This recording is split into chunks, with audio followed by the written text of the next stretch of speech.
Iko Nini. Episode 448. Tukisema like, subscribe, hit the notification button, tell a friend to tell a friend. Sindio? Yeah, na leo tuko na msee need any introduction. And just before tuanze show tuko tunabonga juu ya kufanya mapenzi kwa studio. Budo uko serious tu.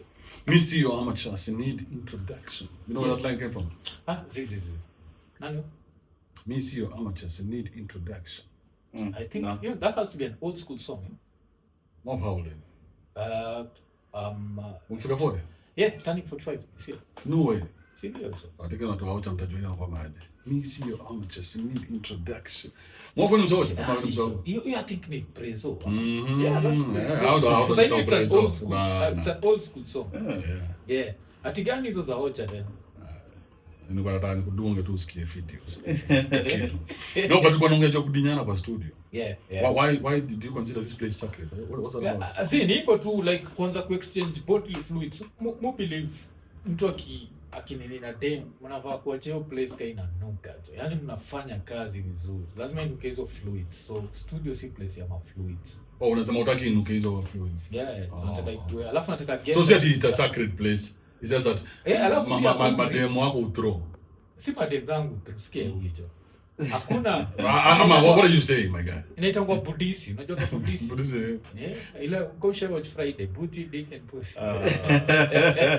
It's a mess. You want to live it in the room in a mess. But nataka hivi.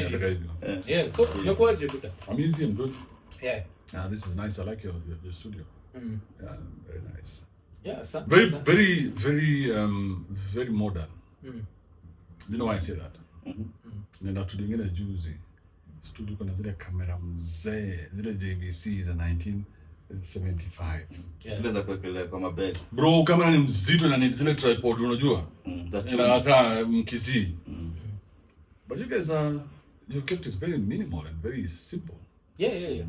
But tunafikiria sana kwanza ku graduate to camera. No, but, I mean eventually you must. Yeah, but I mean this is this should be an example to other people who are still thinking whether they should or they shouldn't. Yeah. Content is king, isn't it? Yeah. Just do it. Just do it. Yes, just do it. What's the story with Bob Marley there? Bob ni my favorite musician of all time. Which is your favorite song from Bob? Greatest lyricist of all time. I'd have to say Natural Mystic because kuna kitu wake inanifanyia. Yes. So that's the whole reason behind Bob. Denzel is strictly because of training. Ngoja tujamaliza na Bob. Yeah. Harakisha. Now I'll put in why. That's talking why. Stumia enemy hadarati mimi. Why? Family history. Oh, you guys have a history of addiction. Yeah. So so what are you addicted to now that you it's not alcohol? Sasa hivi lazima iko just ni work because at some point ilikuwa nyese but I outgrew that. A man has to conquer his urges. Conquered my urges. So sasa hivi naweza sema tu nikifanya kazi. Hakunaga. Nikiamka asubuhi sifikiriagi chochote. But nikiwa in my But you gonna send kwa keja? Yes. But so what you did, you put your urges in one, like in a prison.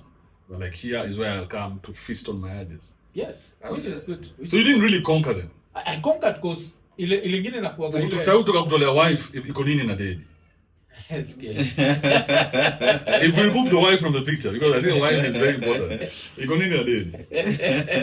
Because kuna ile nini inaitwa nini hicho? Kuna the love for new pussy. Unajua hiyo? Ile like unataka different every time. Hiyo unajua hiyo ndio mimi nasema ukishakonka hiyo uko sawa. I don't think any man really conquers that. Come on. Yes, you can. How do you conquer the love for new pussy? What are you saying? Come on, stop this madness. Zile skills you just focus. Focus. Bro, how do you conquer something that is supernatural? It has nothing to do with you. How do you say you're going to conquer that? How do you conquer the love for new pussy? You can conquer the urge to fuck new pussy. Yes. But you never conquer the love for new pussy. Hey, bro, that's crazy. Okay. Like every time when you sasa Mwaf, tuseme tu yani vile umekuwa ukitravel, I've been seeing you traveling every now and then. Ngava kuangushia do kwa account. Woda unaenda Bahamas, umewaja vitu zako hapa Nairobi na hautataka. Forget kudinyana. Hautataka.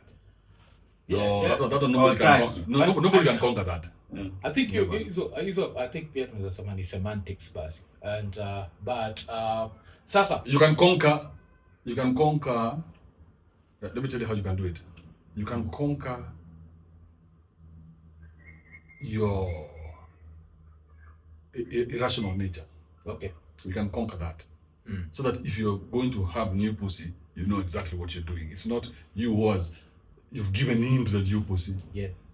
You can conquer that irrational nature. So that even wherever you are, you can still have new pussy and enjoy yourself and feel no guilt. Because right now, the only thing that is maybe stopping you from, maybe not just you, including many other men, the only thing that is stopping them from having sex is either because they cannot afford to with other women, new pussy, they cannot afford to, or there's this stupid guilt they're feeling from someone, maybe religion or society, family. Religion, I think pia ni ile itakuwa nini pia. Unajua hakuna kitu freeing kama kutoworry venereal diseases. Because pia lazima tukue serious. What do you mean? Kavu wagapoa kushinda na kondiko. Tukue tu serious jo. Kavu wagapoa. So at some point tukiendelea kurukaruka kwa hizi vitanda, at some point tutawacha kondiko nyuma.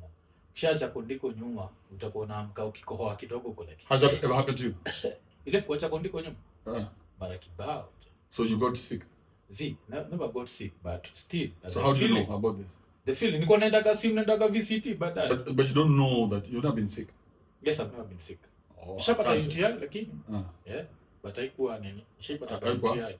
Ilikuwa nyese? Yes. UTI swaga ukichapa nyese kadhaa zile ziko na different pH. Unaweza get UTI.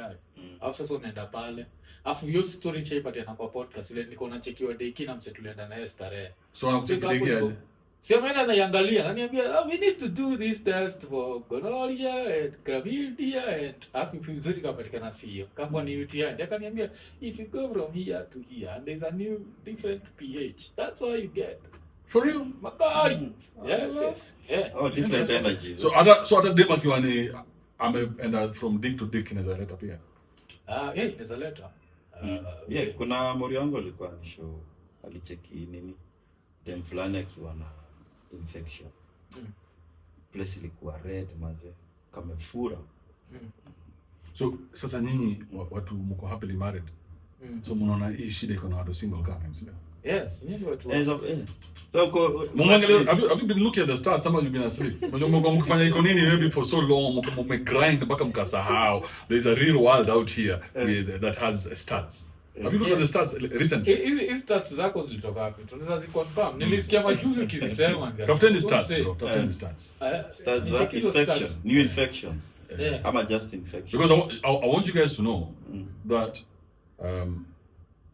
sexually transmitted infections are more in married people than in single people. Yeah. Okay, that could be true. That could be true.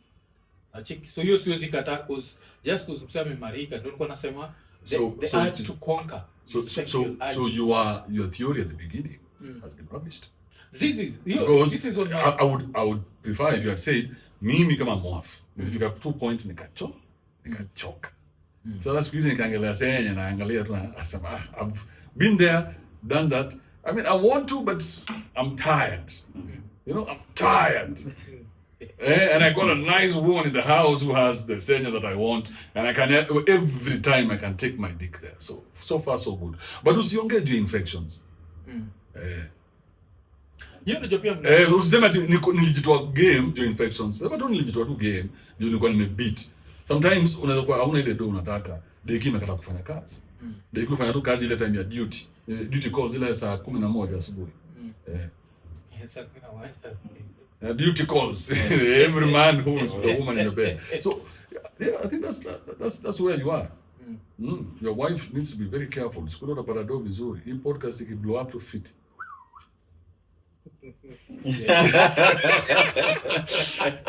Let's go to the next guy. So we did Bob Marley, eh? Yeah. Huey ilikuwa tu jump and that Boondocks. Yeah. Huey is a racist. Yes. can be classified as an indie, but he's more pro-black than anti-white. I was very surprised to know there's one lady who did both voices. Yeah. Regina King. Very interesting. Yeah, she was really good with that. And then see Denzel Noitachini, however, I need more Huey. There's nothing with Huey as long as you need Regina King. Yeah. Disconnected. Oh, okay. Mahira. She's a fellow king. Yeah. Denzel because of Training Day. Training Day is like one of my favorite movies of all time. Hey, you guys, I took such a long time before I watched it. I never wanted to see him as evil. As a villain, Yeah. I think it took me like 7-8 years. So one day I just said, fuck it. Because every time I used to have a movie shop. So watu nakam na recommend trend na sijai watch na recommend na weka mpaka trailer nini kila kitu lakini na kaza I have refused to watch that movie. When I watched it was amazing. Yeah. He was very Alonso. good. Alonso. He was very good. Yeah. Because even majuzi I watched it like was it early this year? Like wanasema like he's so good in it, you expect a different ending. Ile time wewe ndaka Russian wanamaliza.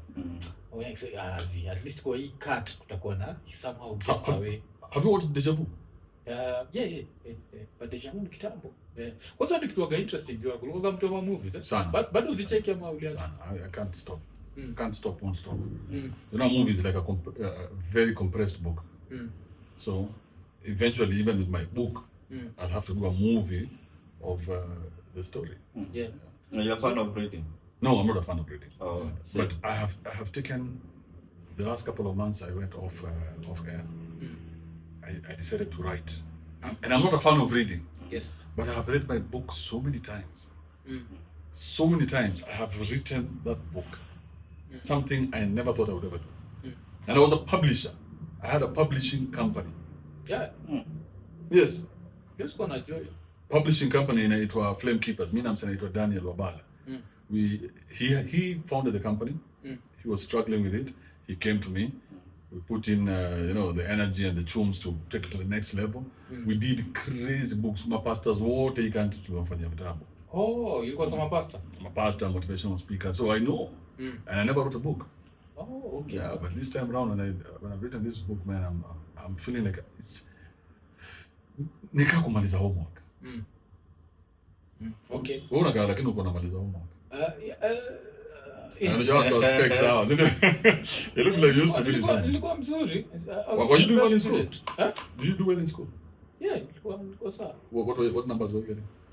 What numbers? Like now, if you are, how many were you like? Uko. As it dafu kemi ilikuwa gani A strictly. Yeah? So hiyo tu hata tusiana. No, primo, tungejua primo. Primo ilikuwa pia hapo top 3 always. Top 3 in class. Yes. And why did you pursue something more professional like a doctor or engineer? It's because second nilienda na mchezo mingi. So akili iko ni mchezo tu ndio mob. Second nilikuwa na mchezo mingi. Second mimi hata mimi naambia watu living certificate yangu ilikuwa works best under supervision, which is the most bullshit thing someone can ever write about. But yangu ile tika kwa hivyo. Works best under supervision. Interesting. Yeah. So so ndio kwa tuambia second nilienda gapi? Niliwaambia niko na heartburn. Yeah, so ni mshangao. Can we just move on? Your viewers here are not able. They're not able to handle this information. Unajua was a Jogoo Road Primary. Hao ndio wametoka hapa. Watu huko Nyakimincha wako status sahi wananiwatch. This one's here. Akisikia nilikuwa SK wanaweza chonga. Asi ulikuwa Nairobi Milimani High School. Acha tu enjoy. Nairobi Milimani. That was a good school. It was a school for punies. All the punies in the road. Unge hata jamu, unaona kama Nairobi Milimani. Hata Parkland unge hata. Come here and Mr. Kibe will take you. It was a school for vagabonds. Yeah. Kwenye maoboho, mapegi. In fact, that's probably one of the best things that ever happened to me. Yeah. Oh, okay. Yeah, because when I was living, you see, I was in Nairobi Primary. So Nairobi Primary got chini. So Nairobi Primary, the soft life. So diamond na mtu ilikuwa tu ni soft, everything is soft. Kuna mpaka na swimming pool. So tukwenda kuswim. Imagine sisi hatuna shida ya njaa mpaka tuna swim. Mnachekeza hivi mnafanya Nairobi street feeding program or some shit like that. Yeah. country is not developing. Hiyo gava hiyo nasema. Nairobi. Yes, but it was run by a very good guy called Mr. Agag. So Mr. Agag was a secret behind the success of the school. So he took it from the Mzungu and he ran it very well. So it was soft living. So soft living, then there was Nairobi Secondary School, which was now mixed. So all the dandas that couldn't get to go anywhere else, Mr. Agag could take them from Nairobi Primary and take them to Nairobi Secondary. Oh, okay. Yeah, for the dandas. Nairobi Primary inakuwa gapi? Poleni jo. Nairobi Primary waga. Unajua University of Nairobi? Yes. Hapo tuju. Nairobi Primary. That goes all the way. It's one of the biggest schools in the country. Na huko si ndo nani pia alikuwa za? From hapo University of Nairobi all the way mpaka State House. Hundreds of acres. Hata na hizi shule zenyu ziko juu ya bar. Hundreds of acres. In fact, this place was so big it borders the field, borders State House.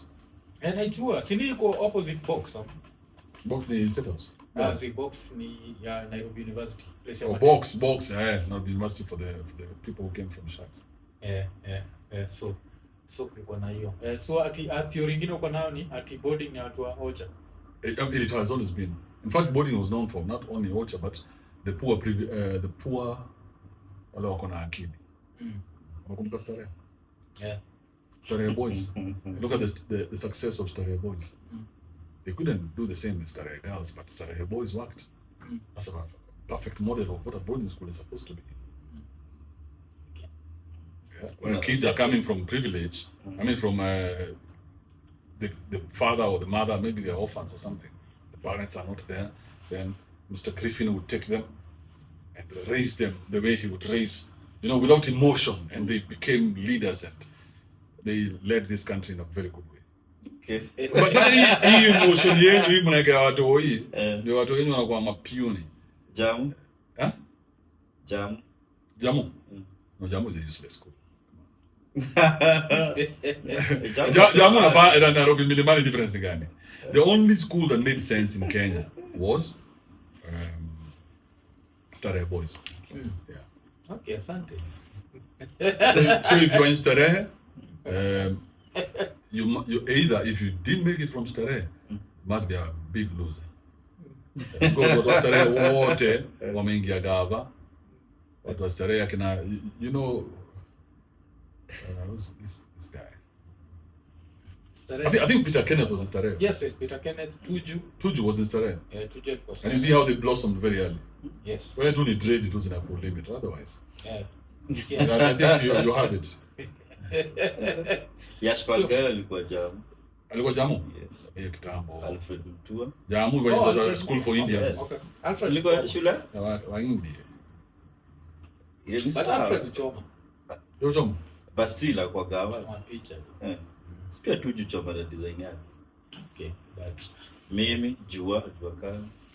Unasewe. Nino Mulboko. Yeah. Any governors? Sisi hiyo former governor. Yeah. Huyo Alfred Mutua. Yes. Oh, Was there? The 80s. It's full of mwaka yao. I think right now Starehe iko top kwa leaders. I think the Starehe, then is it Patch? Then Saints. yeah, Alliance iko. Alliance iko. Ninauliza tu. I mean, it should be somewhere Should, there. yeah. It should be. They're like the top 5, top 6 pale juu. But si tumekuwa hapo kwa hata majuzi Irongo Nyakera. Alikuwa huko. Irongo alikuwa start is Starehe. Yes, Starehe. Oh, yeah. You were in Starehe, right? Yes. Irongo alikuwa huko. So the model in Starehe was the best model. Ndio model tunafaa tutoe watu wetu kwa hizi nyumba ziko na mama zao tuwapeleke model kama Starehe.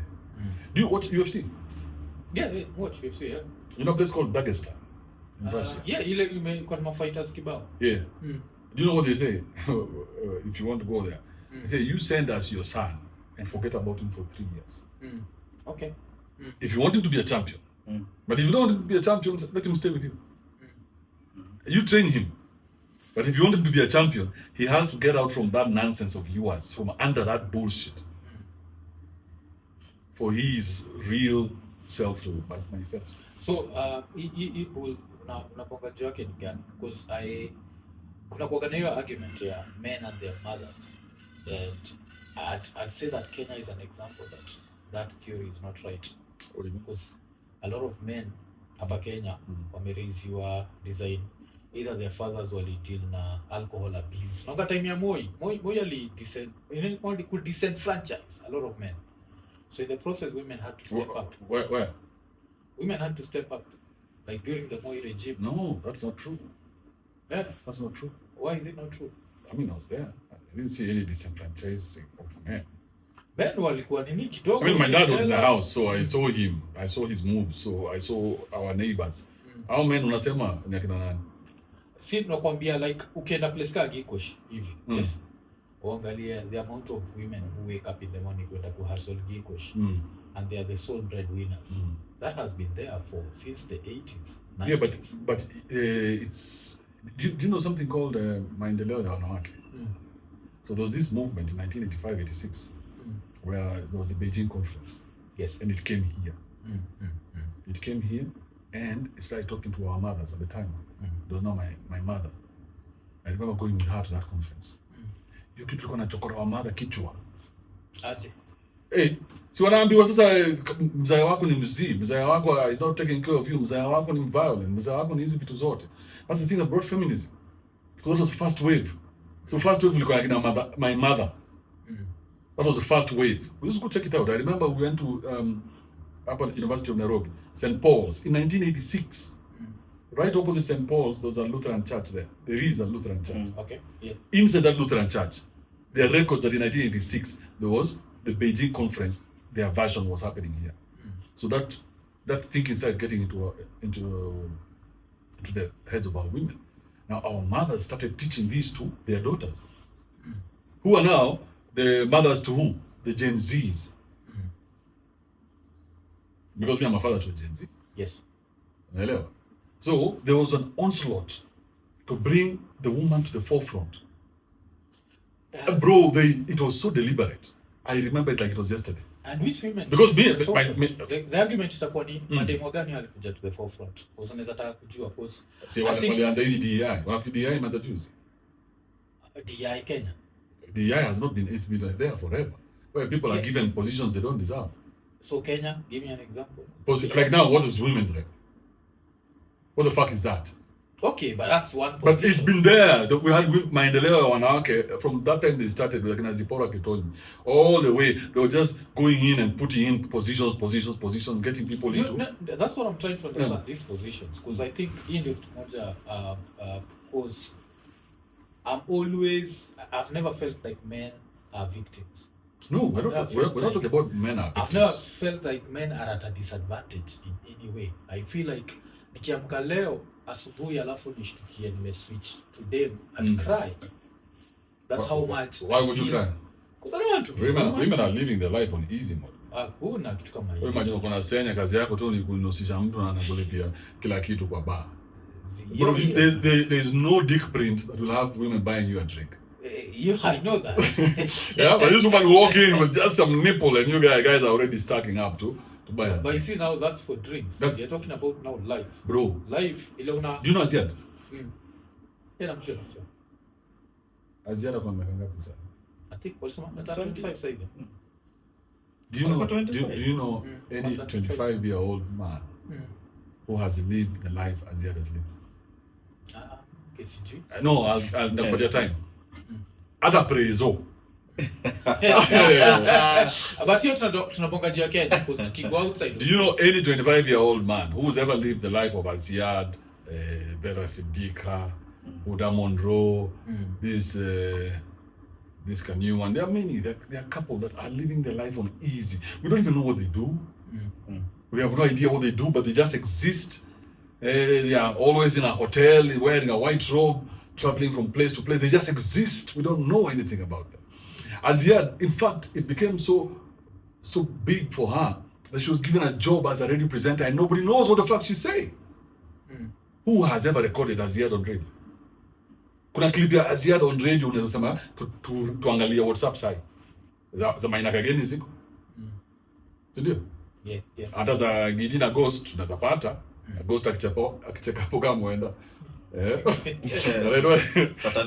Patanisho. Nani mwingine? We can even say that's lesbian in kiss. I know them. I know them. Kwamboka. Kwamboka. Is she a lesbian? I don't know, but me assume. I mean, if you walk like a duck, you know, I come from like a duck. Yeah. Must be a duck. I don't know. Selling masculinity. Quite like a duck. Does not like dick. Hata zao tunaweza pata hizo clips zao tunaweza pata wapi? Kwa WhatsApp. Yeah, but mtu kama Ziada tujaipata. I think nime come across two moja. Yeah, Ziada. Alikuwa Spice. Alikuwa Sound City, I think. Ni sound. But radio is But I not don't know. radio I don't know is- what she was talking about. Hapo naweza. Hapo naweza mtetea. Yeah, Radio is naweza not sema what- radio is- She lost her way when she started trying to sound intelligent. See, that's the problem. If you've been given a big dick, bro, just stop selling intelligence. Okay. Feature the key. But look at her. There's nothing she can tell you that would make any sense. Why? Because you're looking at her tits, her ass. You remember in that song of Taweza. you guys give me Azia Utawezana, you guys, I'm willing to leave this podcast right now. Hey, Azia Utawezana iko hapa nje na show. Gotta go. Iko na zaogi. Shame it wode. Unaongea. Baya waju. You guys don't meet these people. I don't go to places where you guys go. Mimi siendagi hizo places. Hizo places Shafika nyinyi umri yetu. ma celebrity waocha huenda. Maybe ndio kwa maana huendangi. I can feel you have a ziwa vibe. Unaangalia mzo wa Kariakoo hapo hivi. Even Ani looks like he's a guy of Kariakoo. Nani? Etoje? Rapture. Rapture. Ni Madare. Bas, unaona hapo tu Hiyo ni Gitare. Mabatini. poor people. Gitare. That was poverty So, central. Kwanza sijai kuuliza kwa Kiss ilikuwa aje? Mo feel kama Kiss is a very serious place. Si ile ni place za mna swipe mnaingia mna ilikuwa aje? For me, I went too serious. But yes, there's all that nonsense. Swipings, whatever. It's a real office. Okay. Nani alikuwa mdosi wako yule mtoko? No, Mtoka hajaikuwa mdosi wangu. Alikuwa shatoka. She was there. Oh. We never sat in the same room, at least I think only once, just when we had gotten hired. So we went to this place in Westlands called Billionaires Club. So your club, to get in, you must be a millionaire. So you must deposit a million bob or something. I don't know how it is these days, but at that time that was the story. So the place is sauce. So to Kenda Apple, Tonka was there. Now we're discussing about how the show would be and everything. That's the only time we ever sat in close proximity. So I think she probably hates me. Nimesema vitu mbaya sana juu yake. Na nani alideposit hiyo milioni yeye ama wewe? Ilikuwa ni PQ. Club ni ya PQ. Oh, club ni PQ. See, he's a member of the club.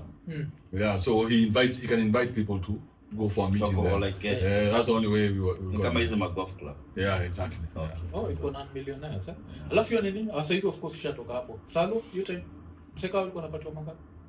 Half a mic. Half a mic. Okay. Hiyo ni pre ama after tax? No, me and Letitia half a mic, National took half a mic. I don't know what happens in the accounts office, but nataka nikisikia kwa simu. Should read. Was it half a mic or 450 or something like that? It was very exciting money for me. It was a lot of money. And I'd also negotiated the Menje's salary. So Menjel kuna pata Napata 318.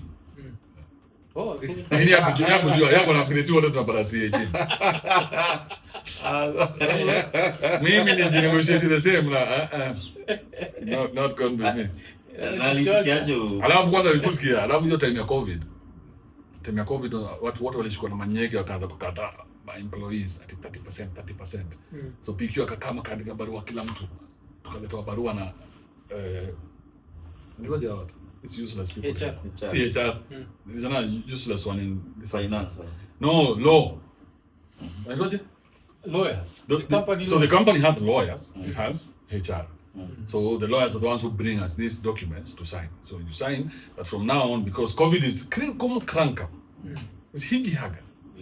What you do is sign here that from now on tapata 30% of your salary mpaka skule maneno itafanya nini? Itakuwa poa.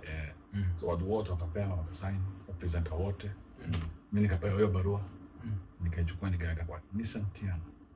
Nilikuwa nakaa hapo. Every time nikitoka kwa gari naona karatasi ya white nasema hii ni ile karatasi nafaa kusign. Not going by me. So I never signed. and hawakukata do. So for the next couple of months, every time salary inaingia menje anafanya, oh my god, my salary has been cut. Aweka the 318 na cut 30%. Hata mimi najifanya, oh my god, this thing is yangu so 450 na bado iko intact. Yeah. That is evil. Are you still friends with Menjes? Well, we were never friends though. What's this friendship business you guys are peddling out here? Kuna kazi tufanye? Fanya. Me and her started working together. We were not friends. Nikimmeet kwa kumdinya. Haikuwa story mob. Nilikuwa tu kudinyana alafu somehow we did the content and then somehow we found ourselves at Energy Radio. Yeah. Okay. So Nini, of course kutiana kwa teana. I mean, why is it important? Nilikuwa nakwambia during hapo awali nilikuuliza kudinyana hapa kuna shida. Ukasema kuna shida, is a sacred space. Ukasema mimi sioni hivyo. Christian man hivi. Are you a Christian man? Yes. I believe Jesus is my Lord and Savior. You're a mad man. You sound crazy. Yeah. So okay. And Nini kuacha hiyo job ilikuwaje? Cause na feel kama unapata ka fortune kuriski yoyote. Nilikuwa na shiko hapo bro. The job was not bad. It was very repetitive, but it was not bad because at the end of the month you're getting all this money. So the money was good, but I was too exposed. The time nilikuwa na madeni mob, nilikuwa nimeka so watu wako wanajua pale watanipata because in your mind msana make do mwenda. So nilipelekwa kotini mara kadhaa by these people because sometimes inakuwa kitu stupid, lakini since uko pale na mtu anakuona uko pale anajua ku attach because okay, is it then again maybe then it could be business debt, something as simple as a business debt or some mtu uliitisha hebu nipatie so mbili hapo ama kuna rent ya ofisi huko mmaliza kulipa by the time mlikuwa mnaushoniwa. So there were just many things because I'd made a lot of mistakes at the time. So even me getting into radio was like a cop out. Yes. Because I was a sensation on the internet. So when the radio guys came to me, I didn't even think twice. I just went in there and I gave my life to corporate. Kusineni yako sasa ndio mimi swali kuuliza. Salo ya nini? Ulianza na salo gani? Salo ya energy ilikuwa rubbish. Hata nani Mlei played me because he was supposed to have we had a different deal. Nikiingia huko mwambia najua una do. Ndio sasa mimi mzee wake. Yeah. I'm older than him. Mwambia najua una do. Tufanye hivi. I want you to give me 15% of all advertising that comes through the morning show. Yes. 15%. Okay. Then on paper, the salary that you give me a very small salary.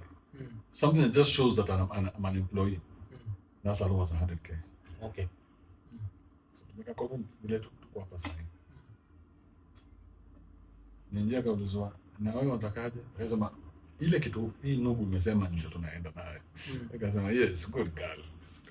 For your following, yes. But he never gave us 15%. Hakuna patia? Alipatia hiyo so. So 15% never came through. Yeah. Never. Also kwa tu so hiyo time. Naona for how long? 1 year. Alikuwa ni so. So alipatia so tukakaa. Lakini sasa unajua uzuri wa energy. Energy at the time ilikuwa Mulay was he really wanted to make it work. So Mulay was coming up with different ideas every time. So energy was vibrant.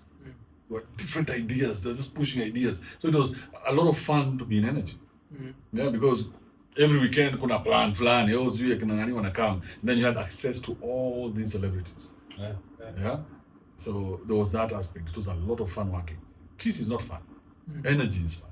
Yeah, kusikiza inakaleka. Kikizo ndio nikuingia na kutoka. So me by 10:01 I was out. 10:01 when and kiss. But energy, they'll always find something for you to do. It's very exciting. Some of the best hotels I stayed in were because of energy. I traveled a lot because of energy. So akaso kalikuwa kana nikaso. Lakini ukicheza game yako fit hapo ndani unaweza pata tu endorsements hapa na pale nini. Yeah, so if you played your cards right. So energy is a very good place to work. Because nini ukaga vile umesema Kiss na kaga robot. Kiss is very robotic. There's no fun. Because kulikuwa na ule mlami bado yuko. Sijui kwa nito Sinclair was my buddy. Kusema sikia sijui amekuwa kitu radio since the 70s. Sinclair was my buddy. We made the show together. Yeah. He was a very nice guy. I think he was just misunderstood. But by these guys who come from Shags. Alitoka mo? I think he's back in Australia. Oh, okay. But I learned a lot from him. Sinclair was a very good guy. I enjoyed working with him. So, a decision to quit ili kamaji. Like kwa sasa staki 450. Hizi daily zimekuwa more. Hiyo sasa si bado ni kujiingiza tu kwa shida. Lakini sasa si hii ni kudip. Ni dipping.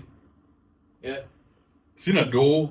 If for Chwane kikam bank inachukua so mbili already. Right? Juu ya deni kwa nimechukua na Kev ya ndaye. Yote yana nilipia so mbili every month. I make sense because if for Chwane already shakatwa. Alafu sasa kwa hiyo Chwane lazima nilipe child support nini alafu na madeni zingine hapa katikati tu. So hiyo Chwane doesn't make sense. So doing like a mob. On paper it looks like I'm making money. But in reality I wasn't making anything. Yeah, so I was like, this is frustrating because I said, what wanajua place wananipata, si make do. Sasa kutoka hapa hivi, menje ndio alikuwa analipia kila kitu. Na menje ndio hiyo time alikuwa na maboys. Hala, we them boys. So maboys walikuwa wanatuma kakiru, tukiwa kwa studio, mbao wakimwona kwa kamera, wanatuma kakiru tunaenda. So that's how it was. So I was not making any money. I was like, fuck this thing. This thing doesn't make any sense to me. Plus, my career is not growing. I didn't see it like it was growing. Like this done. So I had to sit it out for 3 months after I sent my resignation. Oh, alitaka kukwambia ukae? Walijaribu mara mbili kama tatu. Tena nilipikiwa aliita kwa ofisi. So Andrew, no, pikiwa from where? Is it from Malawi or Ghana? Ghana, I think. Yeah. Andrew, what is, and you know he's always smiling. What decision is this you made? You're saying you're Billionaires. I'm sure PQ, I'm under pressure a lot. So I'm with a bang, zuri, much as go red. I'm under a lot of pressure, PQ. But you can pay me 1 million.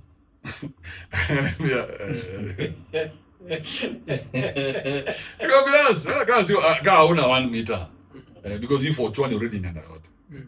So we're gonna meet up. And so I afford it comes to us.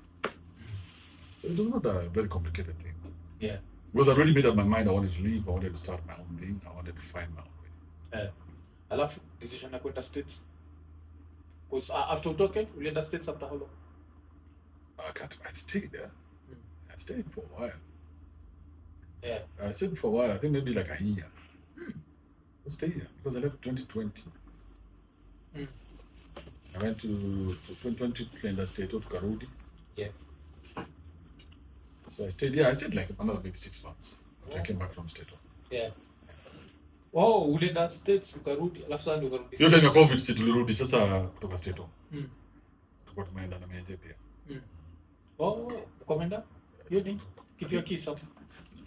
No, you know we liked going for run. So we had gone there a couple of times. Yeah. So this time around when I came back, I stayed I think for 6 months. I resigned. It was in June. Yeah, so when I resigned, I stayed another couple of months running Rock Radio.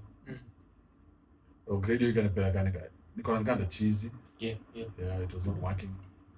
So one day this guy from Stato calls me, he's having issues with his girlfriend. Oh, my girlfriend on a dino, you go Kenya. Kenya demo wana smart dino. Ukija pana ndege jua tu demo wana dino. Yeah, so he asked me, hey, so is your visa still valid? I was like, yeah, it's valid. He said, yeah, come and visit. It would be nice to hang out with you. Sasa angalia Rock Radio nimejaribu kuhang nayo, it makes sense. Yeah. So nikamwambia mzee, tuma do ni buy ticket sai. Yeah. Immediately akatuma do. Buy ticket. You're CIQ. CIQ. I'm singing at Paul. He used to be a good guy until he lost his mind. Lost his mind out. Alisema nilimdii. Cause you story, cause niko hapana, I mean nilimshika nikamdii. wanaume akishika hivi. Kuna hiyo story? si ndio? Very disgusting fellow. Kitu fani ni hiyo iko hapa je. Kwa nataka kuuliza kwa hiyo sasa mtu alifanya tukajua hii story ni udem. Sugar Shambi. They went and they concocted something that was so stupid. I was like, man, you should see this guy who's saying that. Or at least you get some little minor. Little minor alikuwa naye nikamdinya, hiyo ni sawa. Mzee, he's my height, he's bigger than me. Oh, nira. Ay, bro, nikimsay. It's not that what you're thinking. If you were to see me with him, I am the one getting fucked. Yeah. Ni big Ted wa kitambo hiyo. Bas, hiyo exactly kubwa. Kwa sababu ngapi kisikia call. Sina nini mcheza na call. You should see the guy. Then you hear the call. Then you tell me whether that's true. This guy was talking, this guy was here. It was Yas on the line. Yeah, bro, I think it was me. And I need to get checked because labda alididinya. Na sijui nilikuwa kwa kija yake. Nilikuwa kija yake a couple of weeks. Alikuwa nasikia wapi? Texas pia? Texas, Dallas.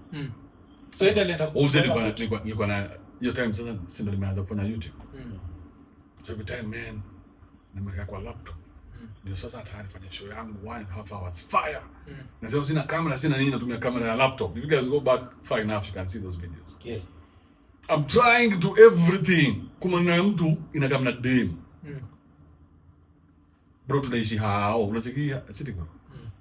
Hapo ndio bafu room yake. Mimi nalala kwa sitting room, kwa kiti. So sasa hivi nimekaa kwa meza nifanye show. At least nijaribu kugrow haka YouTube ka make sense. Kumanina hiyo time anajua ndio anaenda kufanya show. Anapepeta, anakamna demo anapita hapo, anaingia. Not kupepeta, I think alikuwa analipa extra. Ndio demo charge. So mimi kwa show nimejaribu kuwa serious bro, najaribu kufanya content Kibe. Nitoke kwa blog kuma nini? Asikia demo ameanza pale nyuma. Fuck off. So that was the guy. Yeah. So he told me, he was having issues with the makeup kwa medinywa. Come to hang out, you know. There's nothing that I'm doing here. Hilo grade umenisumbua. I think in 2 days I was away. I got my COVID test. Left. Flight gun? KQ? Will I refuse 14 hours? I think it was Qatar. Yeah, it was to Doha, then from Doha to DFW. Oh, okay. Okay. Yeah. Alafu kuna jua stay for that long? No, I didn't. I was just going for 1 month. You ended up staying for I think almost 2 years, 7 months. Something like that. Oh, alafu sasa of course the controversy ka happen ya awe kurudi. Alafu majuzi mtu akakwambia nilisema ulichujwa. Mimi niko sileza. Nilisema saa ngapi? So au kusema mtu kayo? Inanihusu aje? Wacheki. Hakuna kitu inanihusu. I think the only time nishaibonga ni ile time vile nani alikuwa anasema nani adipotiwe. Ilikuwa best yako IQ. IQ choma tu. Siko too serious. Najua ni boy wako but hii kuanza kusema ati Sugar Shambi anafaa kuchujwa, jiwa alikuwa anaambia watu wa Mariane ndio wa Baki States. Sasa ni gani hizi? So what is your point? Are you saying that you want to aid and abet criminals? It's not criminals. People She's a criminal. Life. She's telling people how to game the system. It's a criminal. That's not a criminal. The system is gamed. Yeah, like, so if you are here telling people how to game the system, and the system has been created for all of us. Yes. My counter argument. Hey, you're a thug. Counter argument. Difference in there. See, counter argument yangu na your story yako ni hivi. Shesikia billionaires don't pay taxes. Yes. Why don't billionaires in America pay taxes? They game the system. So if you can game the system, but the people who work for them pay taxes. But now then the ones who are supposed to pay the bigger we don't need the billionaire tax. We need no, it's not important. Your tax this guy, we need his brain more than his tax. Because these poor people and poor in thinking especially. Nyinyi mtaka sasa ati mwanze kusuba mabilionea juu wako na do. They have employed all these people who are paying taxes. You need this guy's brain to keep these people working. So wachana Hakuna kitu. That makes sense. But How do you, this is a gift horse, isn't it? no, it's not a gift. These are not gift horses. Everyone These ones has are to pay. replaceable. My workers, our Aduli, they are all replaceable. These are just workers. The person with the brains is that billionaire that you're trying to force his hand. Yeah. What to come back to you, because naonaga nini your political thinking come to America unakuwa very Republican leaning, which it's just common sense. Tutapongajia hiyo. But sasa nani su mshaibonga make peace after history ya kusema there's no war, so why would you make peace? Because sasa ulidinya mse kwa nini? So mimi nilimdinya story. So nilimdinya. Vile nisikia kazi kumdinya, why would that affect me? Because ana kan nilimdinya. Shida iko wapi? Uli risk challenge. Homosexuality is not a sin, is it? See, but sodomy is. Sodomy is. So where is the report? Yako ilikuwa Sodom and Gomorrah. Where is the report? Anapata tutole report asema nilienda kwa nikaenda nikapata ukaingia waka analyze matako. We want those photos. Nataka Israel haga. Yeah. So uli end up move out from Keja Upse uende sasa kuishi na Ike. Like what was the Musabaga, what was the camel that broke the straw's back? So this guy, so I was to come back to Nairobi, to Kenya. Okay. Yeah, in less than a month. No, see, time yangu imeisha, tickets ndio hii. So mzee nipeleke airport. Kufika airport, napata ndege imetoka. Yeah, ulifika late. I can't explain what happened that day. I cannot tell you either nilifika late or whatever. I was ready to come back to Kenya. Get there, flight is done. There is no flight. There's nobody anywhere. I'm like, what do you mean? They're like, hey, we sent emails. I'm like, I didn't get the email. I'm like, you have to check with your travel agent. These things changed. I'm like, how? Yeah. I didn't get anything. So that same time, because I couldn't imagine staying in this guy's house another night. So I'd already gone to visit George in Austin. So I tell George, hey, George, is it okay if I come over? We try and make this work. Because I know what I want. Me, I was going social media hard. So I told him, is it okay? Give me any space in your garage, anywhere. Yes. Put me in the attic, anywhere. Just put me a place where I can steamer. And no And no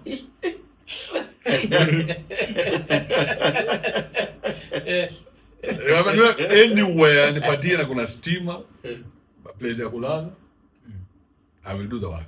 Yeah. Whatever you need. Ukitaka nikuoshe gari zako, ukitaka nifanye nini, we just because kurudi Kenya saa hii hainimeki sense. Niliangalia Kenya nikasema narudi Kenya kufanya nini? Hapo nilikuwa nasema uliangalia ile tu ulikuwa nayo kwa wale. Bro, nilikuwa na I think $450. Ilikuwa 500 nikatumia ka 50 kununua nini. So narudi Kenya na $450 aje. Watu wangu wananingojea hivi kama vile dushu ngoje madha. Yeah. So I was like, hey, so I told this guy, hey, listen, I think I took like 200 or 300, I sent it back home. Nikamwambia George, kuna kazi gani tutafanya? That was it. So that night we went back, spent the night in Dallas.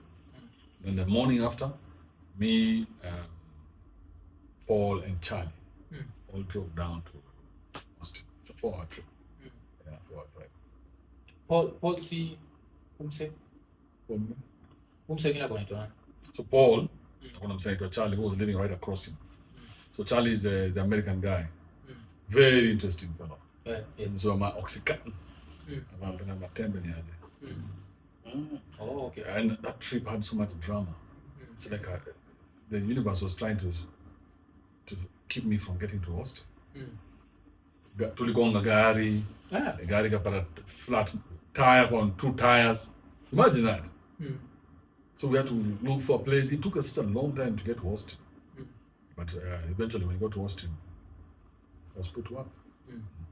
Oh, okay. I got to work, yeah. So Austin was extremely good for me. George is a very solid guy, extremely disciplined. I learned a lot from him. And it was a stage in my life that I needed to have passed through. Yes. Yeah. Na so after kuingia kwa nani ilikuja ku channel ile pop after how long? After ingia Austin? That channel, I can't even remember when it popped. I can't tell you that this is the date it popped. I don't even know when it popped. I can't tell you this is a popping. Yes. So the door to know zikipanda. That's it. Or to tell a team a pop. What is it 5,000 euros, 10,000 euros? Is that when you know you've succeeded? That's easy. Because again, remember, you're building this thing. Yeah. So you don't know. I didn't know how much it was because I assumed everybody was making these numbers. I assumed everybody was doing what I'm doing. So me, the daughter and a partner, I production as much for you. Me and this motherfucker here, we spent almost 10 million shillings trying to build an app. Hiyo lakini sasa hiyo ni baadaye. Mimi tuko hapa bado. Nataka tu maintain tu hapa Austin because at some point it was like booyaka. Now you have to tell me which point did you see that so that I can tell you this is what was happening at that time. See, but I just remember the shift from I think it was 60,000 subscribers to 100. That took some time. Then from 100 to 400 it was like in such a short time. Like did you introduce the whips immediately? Like ama zilikuja baadaye because sasa the whips now I think ndizo zili by the time you had the whips zili popular. No, but the whips were there at the beginning. They were there at the beginning. Yeah, because I remember where I started the show and who sent me the whips. There's a guy called Joshua Moshu. So Joshua Moshu he's been a big fan for a long time. Yeah, this guy's even given me bitches by the way. To whip. Bitches. If you whip your bitches, who has on you? No, like you can dick whip. There's only that one. Yeah, so there's a time I was doing the show, and this time I was still, I was not using anything. I just had a small camera that I was using. And I had those lights for the house lights. Sana hizi zenyu maduo. Kuna zile reading lights. Unajua? Yeah. Zile unaweka kwa desk. So hizo nilikuwa natumia nimeanza nazo. So siku moja nikasema I wish I had some whips because huyu mtu anafaa kupigwa viboko. So immediately Joshua sends me text. And that's a whip. It says use that whip. So I was like, this is a good idea. I took the Bluetooth speaker, connected it. And then now I had this phone here. So every time I would think the whips are coming up, I would go to that message or whatever. Eventually I'm thinking no, eventually now I got the real equipment and everything. Yeah, because I started buying now. So then I got my first laptop. My first laptop was $60. $60? Yeah, $60. I think when I'm saying my laptops go house, so it was George's friend. So George told me, hey, talk to that guy, I'll give you a good laptop. So it was about $60. $60, almost 60,000 shillings. $60. $60. And when I got a laptop, I made beat in here. Yeah. Hey, I made beat, I got my son as you up. So he had a BMW, an old BMW, he had all these electronics. Kenya, mom. I think Mexican. So I got that laptop, I started with it. Then while I'm doing it, I was like, you know what would be good would be for me to add a video component to what I'm doing. Yes. Talking is good, but a video component, just to show people what I'm saying. Yes. So I tried it with the laptop kakahang. That's my shit. I can laptop guys. I need a new laptop. I can send a dog. How do I get a new laptop? Hizi komanda zote zinaniwatch. Niliwatch. I think kuna msali toa $400. $400. Yes, I remember. Yeah, so the laptop came to like what? I think a G5. Yes. And guys gave all that money, bro. We ordered the laptop the next day. Yeah. The next day, the laptop came, I think, in a few days from the time that laptop came. I think that popping happened there. Yeah, for me. Yes. From the laptop, it was like this. Now my content had completely graduated. I felt it. I didn't feel it on the platform, but I felt it in my production. You can see there's a big shift from this laptop to this other laptop. It was a whole new game. So that's when now the game changed. Because whatever it is I'm telling you, I can show it to you. Yeah. Because I think only like one of the things that maybe you what I describe it, but the fans don't realize that hizo actions kama hizo waga zina push to the next level. Mimi upatianaga example ya kuna msali tupatiaga 5k boy fulani anaitwa Chris Mogo. Half of that party here ilikuwa to like there was a certain like now it's time to do the It came with good energy. Yes. So after hiyo Kenyan money. Kenyan money. Yeah. After hiyo I think kuna maboy wawili wakashikana, moja inaitwa Feeding Gears na mwingine Silent Petrol, wakatuma simu. After sasa ilikuwa now we are going. Sasa ni sky is the limit. I think my fans are enjoying. Because you have $400, I remember watching it. You see, your fans are waiting for you to tell them what they need to do. Mm-hmm. Yeah. So anytime, even me when I'm going through anything, sina mabest, niko na mafans. Yeah. Nenda mafans by them unajua nimetoa kitabu. Na hii kitabu ni kali, I put my heart and soul into it. Mnajua niko na event, mnajua niko na hii, mnajua niko na hii, and people support you. So they will give everything to you. You know this guy called this guy does Truth Watchdog. You know? Yeah. Truth Watchdog, from my show, he was able to get a very good camera. Yeah, okay. Yeah, because he came to my show and he said, "Oh, this is the problem. I'm having this issue. I want this camera." Guys were like, "Yeah." Somebody contacted him, told him. So the people who are watching, this is life. Everything is happening on the other side of this camera. Yeah. So whatever it is you need, ask them. Okay. Yeah, that was a Whatever you need, anything, bro. Mwaf needs advertising on this show. All this is wasted. I don't know why people are not. I don't understand why people are not putting money in podcasts. I've seen your numbers. Yeah, kuna hiyo, but it's one of those things. No, kwa ile design wewe penda kuenjoy corporate lesbians. So si atubongagi na corporate. That's funny enough. That's the rules we organize. But you guys, you can approach us, but we can never approach you. Tukiku approach, utatuambia why don't you change? Why don't you change? Na tutagagie story. So inakuwa mtu akitu approach. how are you making your money? Inabidi tu YouTube na the few people who've approached us. So we just balance those two. Najua watu wametu approach plus nini plus live shows. Tumefanya live shows kadhaa. Rapture majuzi tulikuwa na live show kwa Thursday. Yeah, last Thursday tulikuwa na live show. Wapi? So that's how we do it. Tulifanya mageuzi yanaitwa pale kwa Boni. Mageuzi hapo. Yeah, but we are trying to keep it as pure as possible. So wewe mwenyewe unajua tu the minute tulete Red Bull hapa kuna vitu hatuwezi kwa budget yake. That's a problem. Our marketing industry has not matured to a point where they can separate the content. Yes, that they can separate the person from the content. Yes. So wao wakisha hate. Wakishani nini? Na unajua huko chini wote, I think they sit together in a jacuzzi somewhere. All naked. Balls ziki. What trading clip hits. Kuna watu useless. Corporate Kenya is useless. Corporate Kenya is useless because what they're doing is they're killing all this creativity. Because when I kill creativity in a heartburn, how can you guys be one of the top 10 rated podcasts and you don't have advertising? It happens. That doesn't make sense. How? Where are they advertising? How madam? Hata ninyamaze. Let me save your podcast. I'm tired it. Azi hatuwezi edit. It doesn't make sense. Kwa nataka hiyo kuzinisha niko naambia Ian hapa vile nilikuwa naendaga hizi ma meetings nikiwa Geto Radio. Alafu tuko tunagaga chini na chikimta anakuambia like, "Now we want to advertise Pilsner with you." So who's the Pilsner drinker? You see a Pilsner drinker, he hangs out with his friends. They speak share. He drives like a small multi. I'm like, ni ujinga gani? People are not that robotic. Utapata msana bonga share na iko na $1 million. Utapata msana bonga kizungu na iko na 3,000 shillings. Language and how much money you consume, what you consume. Nacheki. So even as a podcast, unajuaga, we have very rich listeners and people who are barely making it. Yeah. Nacheki. So that's the range. So usikamu niambie since unabonga share, this is your target market. Unabonga na ase koleka. Because you buy what you can afford.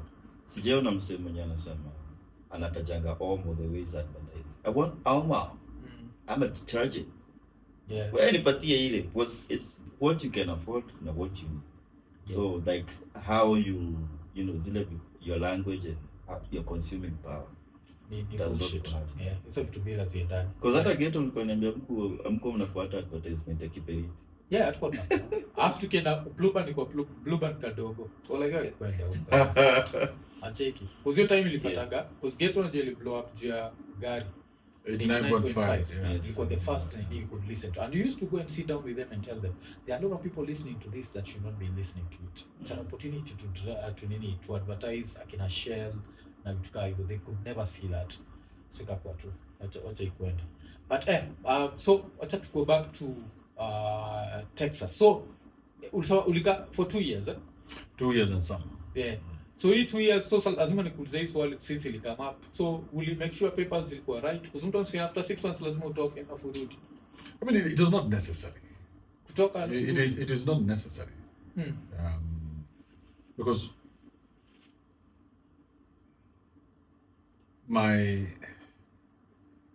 how do I put it? I never gave it a thought. I never gave it a thought. Many people approached me and they told me, Kibe, you need to fix your papers and you need to get a wife. I said, I'm not going to get married just to stay in this country. Yes. I can stay in this country like I'm Mexican. I don't need, I'm making money. Yes. I don't need to go get papers.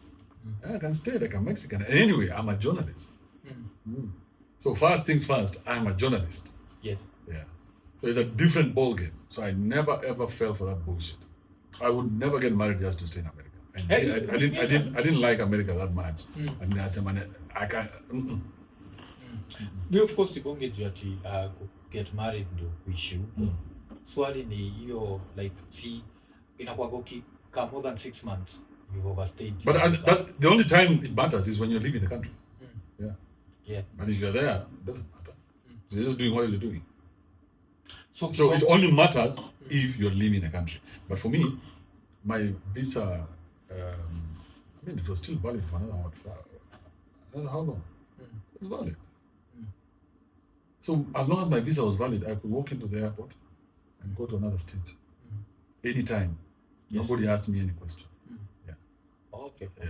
Okay. So I traveled a lot when I was there, even after the 6 months. Yeah. Oh, okay. So mimi nasema mkinishikia pale nyinyi mtaniambia shida yangu ni nini? Mimi I want to go from here to Kentucky. I want to go from here to LA. So I didn't see, it was not as bad. Probably right now things are bad. Right now you can't just travel like that. Yeah. If you're out of status. Yeah. But at that time, bro, it was the easiest thing to do. Well, I remember American woga. Yeah, lazima watu kuoga. Umechikile Trump na deal na size. But it started just the other day. It's just the other day. It has been the easiest way to. Nobody was asking anything. Yeah. Yeah, but sasa Trump akaingia. America is very easy. Usidanganywe na mtu. America is extremely easy. Bro, you can live there the way you want. Do you know in America they have 2 languages? They have English and Spanish. Yes. They have people in America who don't speak English. Yeah, wanabonga tu ya. What does that tell you? Habla English. Yes. Habla. You guys, America is very easy. And especially if you're humble. Yeah. Because most of these guys who are working in construction sites are mabeba. Okay. Place watu wenda kufanya kazi kwanza wanawapi? See, old people's home. We don't ask for papers in there. Yeah, as long as unapangusa matako. Pangusa tu ukienda. It's like a production line of assets. Yeah. So America is very easy. Okay. Yeah. Drama is probably when now you need to get one of those corporate jobs or something. But sasa hii nini? Hii mara mwisho ukitoka, hakuko na Trump, kukwambia like buda jo umeishi more than 6 months hujatoka. Bro, I've never seen any Trump. Not in an airport. Okay. But so even when I left there, I went to stayed in Dubai for a couple of days. I had some few gigs in Dubai. Yeah. So after Dubai, when I came here, it was very simple. Okay. But right now, do you think unaweza pata hiyo visa? Why not? Yeah. I had to ask because kuna kwa new story to spoke in 6 months. Maybe for other people, but for me, I don't operate on that. Because it was I'm assuming it B1, B2. B1, B2. No, it's a different type. Oh, yako iko B1, B2. I got B1, B2. Oh, okay. Because B1, B2 ninakuaga 6 months lazima uende kajitombe alafu rudi. Ninakuaga na hiyo akina hiyo time hata sikufikiria hizo vitu zote. Yeah. This is like when you're drowning. When you're drowning, you don't think of anything. You just think of saving yourself. So I didn't think that 6 months is... No, I didn't even think that these guys would ever stop me at the airport. Why? I'm not guilty of anything. Visa is strong. Ile visa ulienda nayo ni gani? Hiyo B1 B2. Oh yeah. You need a different visa. Yes, B1 B2 multiple entry. But mtu usijua nafaa get new ni audio artist. Hii nani alipata maji? There's a different visa. Taiwan. Nani alipata gengine hapa? Majuzi BN. The artist. Yeah. Kuzio nasikiaga wagani poa cause sasa unaweza hata ishi bila kutoka nje. As long as but all these visa problems are for poor people. Yeah. When you have money you don't have visa problems. Yes. Ukionyeshaga account balance. Ukiona do hakuna country kutaki. Ukiwa broke ndio sasa lazima you have to be very creative. Yeah, because unaweza baki overstay welcome yako. But then sasa the biggest news ita happen. Drama yako na YouTube. So kwa drama yako na YouTube pia sisi ukaenda kumetuingiza kwa hiyo nao. But history yako na YouTube, if you are to be honest, bado na insist kupata one. Uko na email mahali. Kile vile muangalia, that institution is too big to target an individual. So what if it did? It's a machine. What if it did? It's a machine. What if it did? It would make no sense. No, but what if it did? Let's go there. What if it did? I'd be surprised. On a personal level, I'd be surprised. Because it's a machine. Yeah. Like, so how many videos are uploaded every day on YouTube? It's millions. It's really hard for the machine. So you've refused to accept that I'm such a big deal.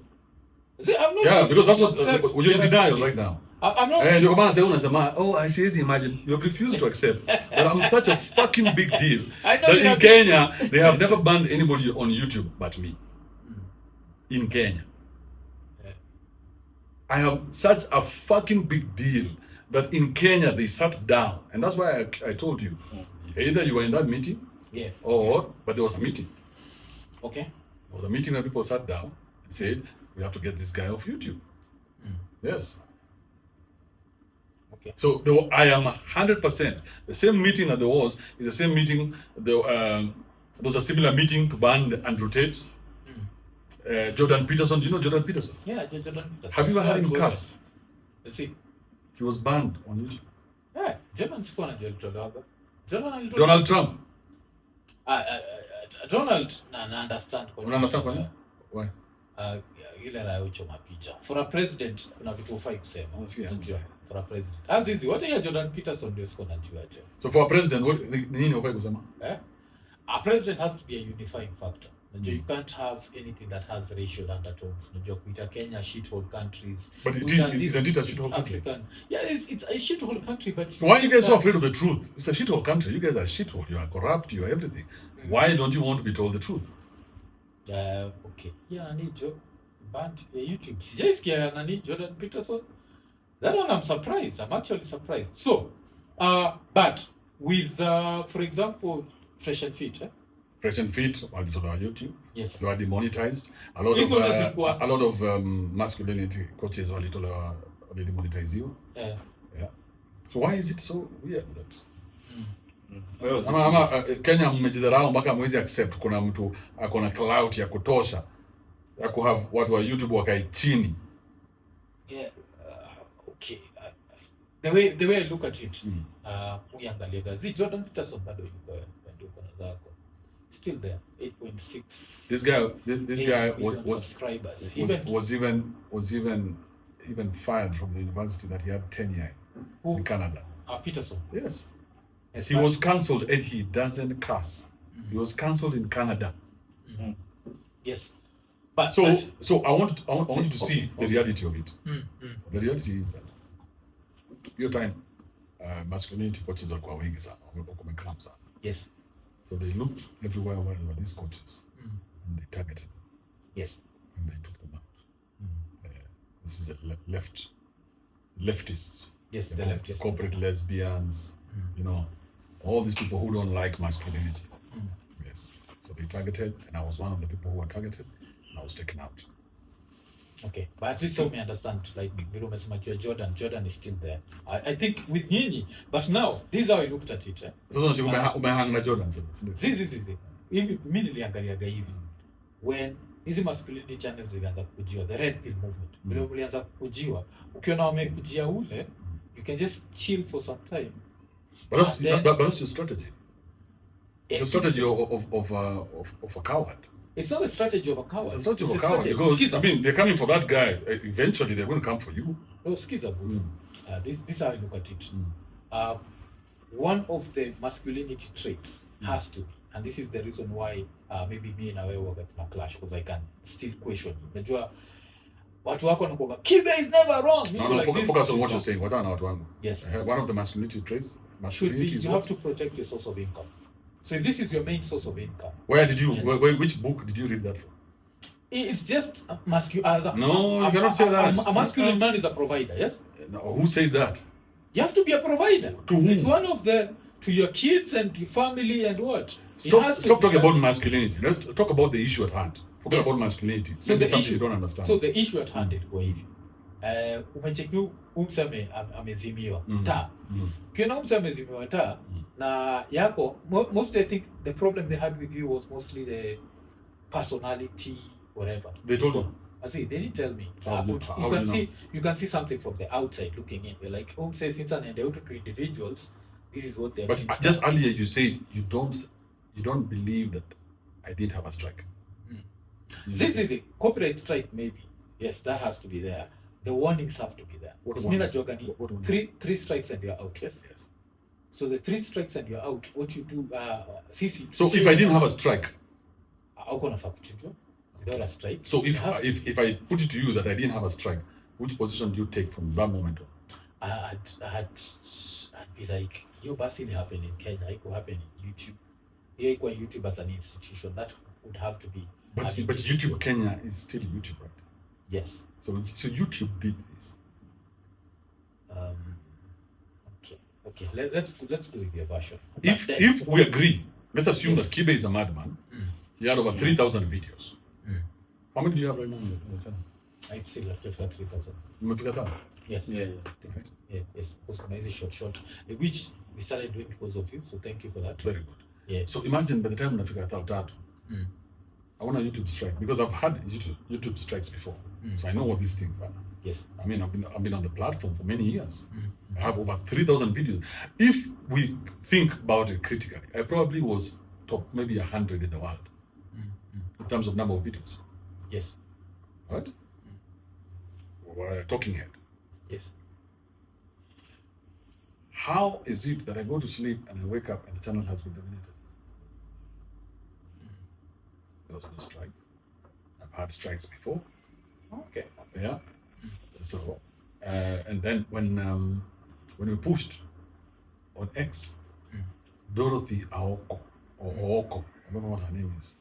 She came and said, yeah, he's been taken down because of community guidelines. Yes. Well, the funny thing, Mwaf, you know, is that I'm still on YouTube. Yes, in different. A lot of people have channels there. Yes. So it's not that they don't want my content, it's just that they don't want me. Because mimi nikifungua channel inaangushwa. Yeah. So now the funny thing was, even the other channels waliangusha, some of them didn't even have any content, as long as they were connected to my IP. Yeah. So just like getting one after the other. Some of them, bro, there's one channel I only put, I think I was washing the car. So I wanted to go in the direction of doing content for cars. Yeah. And after it has violated community guidelines. Bro, there was no sound, I was just washing a car. It was like a 2-minute video. Okay. So I know what cancelling means because I've been cancelled many times. So this was as good as it gets. Yeah, I know. I mean, that this was as good as it gets. Yeah. And we talk about the cancel culture and how dangerous it is. So, okay, maybe it was from the outside looking in, but Fresh and Fit were the first, I think, were demonetized. Yes. So when Fresh and Fit were demonetized because of the red pill movement, make one feel kama nyinyi red pillars mnafaa take a short nini, alafu mjue. But if we do, then they win. Because I'm not lying. Yeah. I'm on the side of truth. History remember me for being the person who stood by truth. But okay. But that's how, so you want me to back down? I don't know where to back down, bro. I don't know when to back down. I don't know when I've gone too far. Because for me, this is me. This is just me. When I open my mouth, this is me. So when do I stop? When do I say a good thing that the people will not cancel me for? Ndasema nini ndio mfurahie? Na since hii kitu nasema ndio imefanya ni munisikize, tena niitoe. Unacheki? Yeah. So nikiitoa, then I become fake just to please the people who are evil. It's not me who's evil, they are evil. Okay. Yeah, I'm standing by the side of truth. I'm always standing by the side of truth. It doesn't matter, even though I say fuck, cuss, can't, anything. I'm always standing by the side of truth. So which truth is this? Objective truth or my personal truth? No, yes. I mean, there's a history of all the things that I've said, and we can track them down like a prophet, and we see where I was wrong and where I was right. Yeah. Yeah. So when I talk about truth, there's a list of truths that I've given before, and my percentage is higher than I have passed. I'm like you instead. Yeah. I wish. We can try to understand because. So at least hata kwa hiyo inafaa ikuwe tuseme kama umse amesema hii na hii na hii na zote zikakam true, at least maybe tuseme 98% zimekam true, then there must be something here. Hawa wanafaa tu umse ni akina nani and what they are saying, because corporate Kenya is trying to kill content. Yes, they do that. That's why they're not sponsoring you guys. So it doesn't matter how much ass you kiss, they'll never come here to sponsor you because you represent that thing that they hate, which is what I'm fighting. You represent masculinity. So every time here you sit here and say Kajitombe or something, and that is why I try to advert hapo. Now in your mind, Kajitombe is not a big thing. Yeah. It's conversation that we use every day. It's get out of here. Yeah, just get out of here. Talk about doggy wewe. Amesema doggy. You know, we must be sensitive. So you will never please people. So when do you know you've gone too far? You never know. You just stay doing what it is that you're doing. Okay. Look at someone like Trump. Trump, in 2020, they made the whole world believe Trump was mad. When he told people they should take a drug called ivermectin. Right now, I think a few months ago, is when they've come out to say that ivermectin is actually a miracle drug that is even curing cancer. Yeah, I need to check your ivermectin. Yeah. So, you sound crazy at the beginning because mainstream media has all been curated to make you sound like you're a madman. So even for you, Mwaf, when I hear you speaking like a mainstream media guy, I'm like, you're wasting this opportunity that you have. Me, I never. Because as long as you think like a mainstream media, that's why you tell me, hey, Kibe, you went too far. Too far in entertainment. Mwaf. Not too far in entertainment. Too far in entertainment. Kuna Pornhub, kuna OnlyFans, kuna ingine ya Kenya hapa, kuna dema naitwa Kanini, hiyo ingiza mpaka yeye fist. And she's still going to get endorsements. Not, is it Jamison? Jamison is endorsing a lesbian. Okay. Are you see what I'm saying? So let's stop pretending that we are such a moral society. Ati Kibe amesema kitu hivi wadunga na ma lesbians wanakuwa endorse na EABL daily. Okay, let's go to that again. Jamison, okay. Yeah. So the Jamison tafuta ule dema alikuwa na fight na what was her name? McKenna. McKenna, the one who was alikuwa ni boyfriend ya nani? Chris Murray. Ndio aliotoka. Huyo, he knows the one I'm talking about. Yes, si McKenna itoka Chris. Unajua ana identify ka Chris Murray. What's her name? Michelle. Mtalami. Not Dalami. Dalami is the other one Lord Joe. Tula Joe. Wana bonga juu nani? Anaitwa Michelle. I just know the other name. Joe wana bonga juu tewa wewe.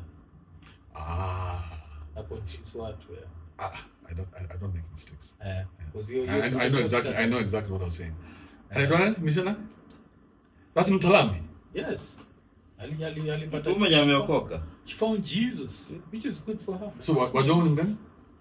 Ilikuwa allegedly ilikuwa Natalie Teo. Okay, I got it wrong. Yeah, tunalisha zile allegedly. Have you guys been sued yet? Hatujakuwa.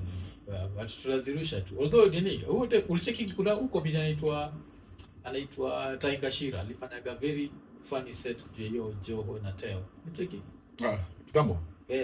So he had that shimo la teo joke. Ameshikanisha na Joe. It was a very funny joke. Siwezi kumbuka how he put it. But unajua comedian tu Tiger Sheen. I've seen him. Yeah, funny dude. I remember nani alipelekwa mbio. Rest in peace. Aitwaje yule kijana? Yule anajipiga finger kwa haga. Nani? Chira. Oh, Brian Chira. Alikupiga. That guy was that was that. Alipiga finger kwa. Kwa mtandao jo. Yeah. Alikuwa anaweka mtandao. Huko alikuwa lakini disturbed. No, Chira was not disturbed. Chira was a genius. Yeah, Chira was a genius. He was a modern day. Kwa nini? Genius ndio amechapa kidole kwa haga ama sasa genius kuchapa kidole kwa haga si kitu kubwa. Yeah. Amen. Si haga ni yako. Mimi kila try. Haga ni yako. Why are we worried about what you do with your fingers and your ass? This guy was a modern day genius. Think about it. This guy came into the picture and he held all our attention. You know how hard it is to get attention. I mean, you've done this podcast for a minute. Yeah. You know how hard it is to get people talking about you. Chira would get us talking about him anytime. Chira anazamka saa hii. Awashe kamera na tutaongea. Malaya wewe. Very nice. That guy was a modern day genius. He knows how to, he's like Prezo. And there are a few guys like those. There's Chira, there's Prezo. Who else has that kind of energy? These guys like Pastor Ngang. Yeah. This fruity guy from Mumia Sister, what's his name? Salasia. Easily. Charisma that nobody can fight. Okay, so we've had a couple of these guys. Look at Casmoel. Yes. 100% Casmoel is a genius. Morara, a genius. Ndio mtaka kuwa head. Lakini it is what it is. Yeah. So we've had a couple of those, and Chira was one of them. One of the people we should have. He was just a genius. Okay. So Nini, another thing I understand. Why do you feel kuna need ya masculinity coaches? Because you feel like niko naambia watu like most is a lot of reggae music. So sikuwa na job center Barrington Levi. Namjua. So Barrington anakuwa na ile too experienced. Yes. So I need nothing to be a man because I was born a man. Bullshit. Yes. There's nobody who's born a man. I was born a man. You're born a male. You're born a man. You're born a human species that is called a male with a dick. Yes. So why do I need to be trained to be a man? I mean, either you become a man, or the world makes you a man, or the world kills you. It's just simple as that. So si ndo try kukuelewa sasa. Because sasa wewe mambo na identity. If you don't get your identity, then what do you have? You don't know who you are, then what do you have? It doesn't matter. You see, like now, there is something called checking in. I talk about this all the time. I don't know what other people talk about it. Yes. But it's checking in. It's when you know who you are. When you check in. So there are two checking ins. Kuna ile check in. Sasa Mwaf ameingia into the world maybe at the age of 3 or 4 there. You know, we start now capturing memories. Yes, like the earliest memory you can remember. I remember my earliest memory was my sister being brought from hospital when I was 4. So my first memory was me looking through the window to see my dad's Volvo there, and my mom was coming out of the car. I hope you guys understand that us guys had a car those days. A Volvo. Barbie. White. Okay. Please. Yeah, some respect on my name. So there's that, and then there's also now the next time when you wake up and become a man. It used to happen now through circumcision. Yes. So they had to prepare the boy. So the boy was prepared. He was told, now we're breaking off from mama. We're breaking off from the women. Now you're going to come into this place and be completely useful here, and forget about that. Yes. So there was the second checking in, where the man now got his identity. Now he has his tribe, he has his identity. Let's go. That doesn't happen anymore. There's no second checking in. Why? Because you're spending all your time with mama. So there's no masculinity that's checking in. There's no man there. So many of these people that you're walking around, they're no men. That's why many men are running to get married. Why? Because it's still searching for mama. But if there was no mama in the picture, there was no need for mama. Why would I get married? Nikana dem kwa hautu nafanya nini? Dem anafaa kama pigwe sticken, tembea na Yesu. Sticken, tembea na Yesu. Asa dem anakaa akaya hapa tu can I use the lube by the way? Yeah. Ba. Sasa nimesota tena nianza kufikiria juu ya kudinyana. Hiyo kitu ina mpanga sana. Ndio bwana sema wewe. Cheki umestay na wewe sasa acha ujini. Nikaga some Unasota na mbao. Ilikuwa It should be an abomination. Cut off your dick. Uko na stress na mbao Unambao nini? Bro, nika miezi kadhaa before nianze kudinyana. Na utafuta hiyo pesa. So tuko tunapanga njia Staking. Dema kama kwa Kenya. The only reason mimi dema kama kwa Kenya ni sticker. Hakuna kitu. But sasa So mimi siwezi imagine ati nakaa na dem na itarudi wife. Kila saa iko hapa na niuliza maswali. Hey. Yeah. I don't play those games because I have a world to build. The counter argument to hiyo itakuwa mabuda zetu walikuwa na mali. Cheki. They were Like one of losers. those things that they used to do. And saizi wewe mwenyewe umesema men are spending more time with their mothers. So if their fathers were still getting married, then how can we say that marriage makes you less masculine? You see, marriage has no value anymore. Kitambo ilikuwa na value. It had a purpose beyond just you and your dick. Yeah. Beyond the woman trying to con you into some kind of arrangement. Yes. Where you take care of her for the rest of her days. It was two families coming together where the father wants the son to get married so that he can keep this thing going. And then now the father would select the girl that he wants for the son before the son loses his mind. And then the son now will be given the woman and they continue this thing that they have. And now he can keep adding to his wives based on how much they have. Beyond that, why are you getting married? Beyond your father wanting you to run his empire for him. Beyond that, why are you as Mwaf getting married? What empire do you have that now you want to get married and bring kids into this world that is a big empire? No, this thing is if your dad had no money to make sure that he can sort this problem out for you, then you will never be able to sort it. You can't do it yourself. Yeah. Because naiangaliaga hivi ni simple. Tunaishi kwa hii society, yes. Na kwa hii society utakraise mtu hii watu wamereziwa kwa tu azizi. Kuna mtu takaga nini kuacha a part of you. Mimi just believe in life after death. I don't believe in life after death, yes. And nature dictates that niache nini inaitwa DNA yangu iendelee na kuangalia genes for me to spread my Where are you getting this information? See, that's nature. The only reason where are you getting this information? See, that's just science. The only reason most it dictates how. That's the reason why I start getting. How does a man want to have kids? See, don't you think that's madness? Okay, let's look at it evolutionarily. Sindio? As ukigrow, unafika adole, sindio? Adole ukifika nini happen? Unaanza ku attracted to the opposite sex. Yes. Na unakuwa attracted to the opposite sex ni tu unataka kuingiza kitu yako ndani ya dem. Yes. Na ukiingiza hiyo kitu yako ndani ya dem, ndio isemekana umeenjoy imefika mwisho ni njoti. Njoti.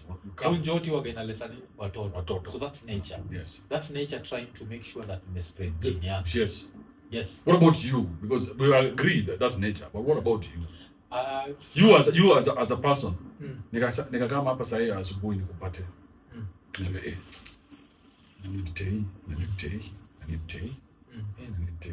Yeah. There's something wrong with you. It's finding a man saying I need watoi. This is a madness in the head. But because it's not logical for you as a man to need that. But fucking, I'm not taking fucking away, but you can want to fuck. Yeah. Nature's way for a man to express himself is in him wanting to fuck and trying to fuck as many people as he can. Yes. Now, whatever happens on the other side, that is now their nature. It's not yours. It's their nature. So according to her, tunafaa hakufai kuwa na watoi ama kunafaa kuaje? No, ukiona mwanaume akisema anataka watoi ndio he is psychologically disturbed. What is cheesy? Na okay, tuseme msame tengeneza hido yote. Unataka iachie charity. Kama saa hii tukiangalia Afrika ni akina nani wanageta watoi? Ni watu wako na pesa ya kupeana charity. So let's talk about reality. reality is in Africa, the poorer that you are, the more kids that you have. So Yeah, Africa, everything upside down. Unataka mmoja kutoe kwa ngori. Yeah, because wewe mwenyewe ni useless, ungejitoa. So una expect sasa watu wako wakusaidia. Yeah. Yeah. But So, if you look at real strong societies, the grandfathers are the ones who pay for college for the grandchildren. Do you know that? The grandfather, because he has to take away the pressure. Because the grandfather has had a long time. The grandparents have had a long time to make this money. So they've saved money, nini. So when your kids get to that age, your parents are the ones who are supposed to come and say, hey, listen, if they need college money, DOE, because college money is a lot of money. So your wealth needs to go for generations. It just can't stay with you.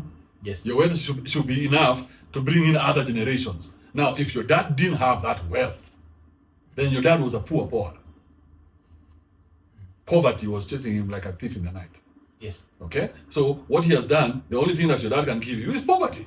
He has nothing to give you. So the first thing you must do is disconnect from this loser. Because ukifuata njia yake iko na nini? Iko na poverty. Ya kazi yake ni kudinyana.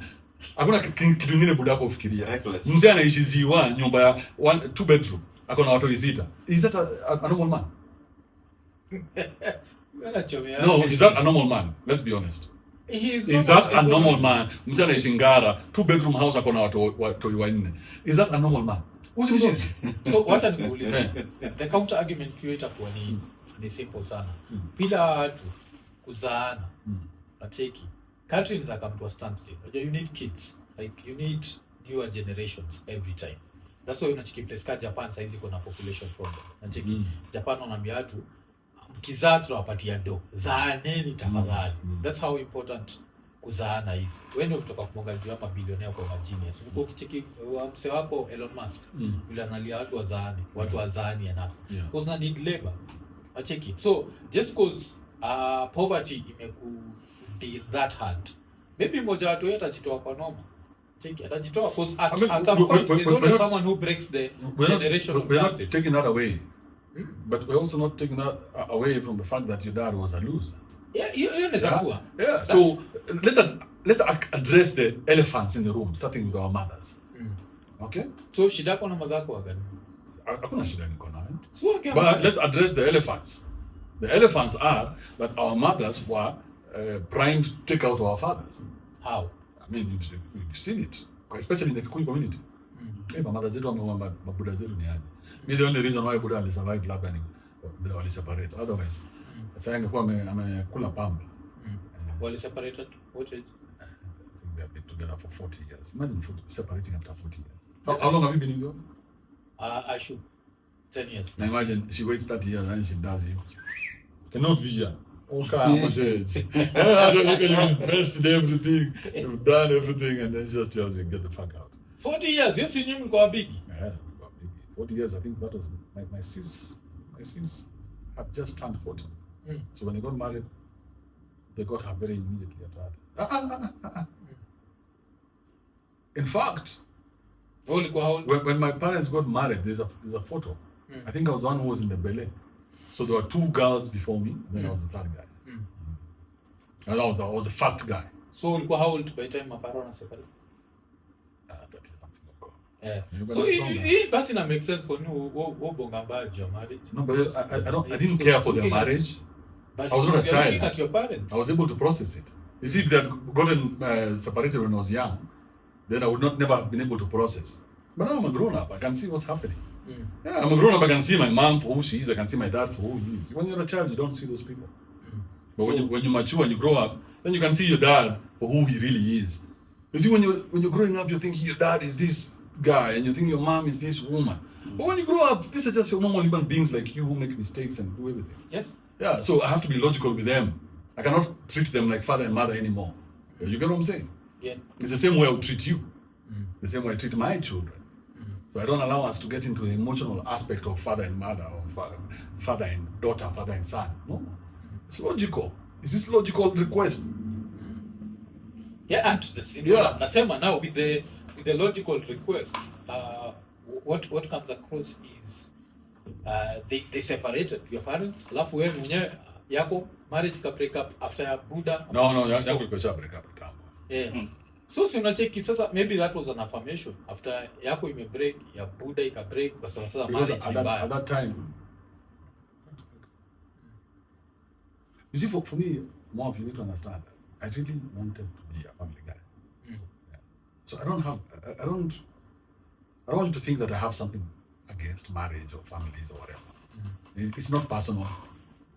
I waited till I was 17 to lose my virginity. I waited. In fact, at that time, by the time I was losing my virginity, I didn't want to do it because for me, I was saving myself unto marriage. Hey, bro, ungeniona bwana. I was a nice guy. Mabesa zangu wanajita na kila mahali, lakini mimi nilikuwa you're preserving In it. fact, when we were in camp, we were doing scouting. One day moja, I was so oblivious. I think I was in Form 2. Kwa tembea udema kanimani. Nirudishe kwa camp yetu. So tunatembea hapo roho na camp usiku. 16.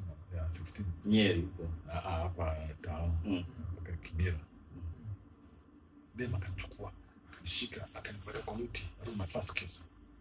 She put me on the tree and she kissed me. It was sloppy and I was like, what the fuck out of here? No, this woman is disgusting. Yeah. Little did I know that I would be the king of that shit.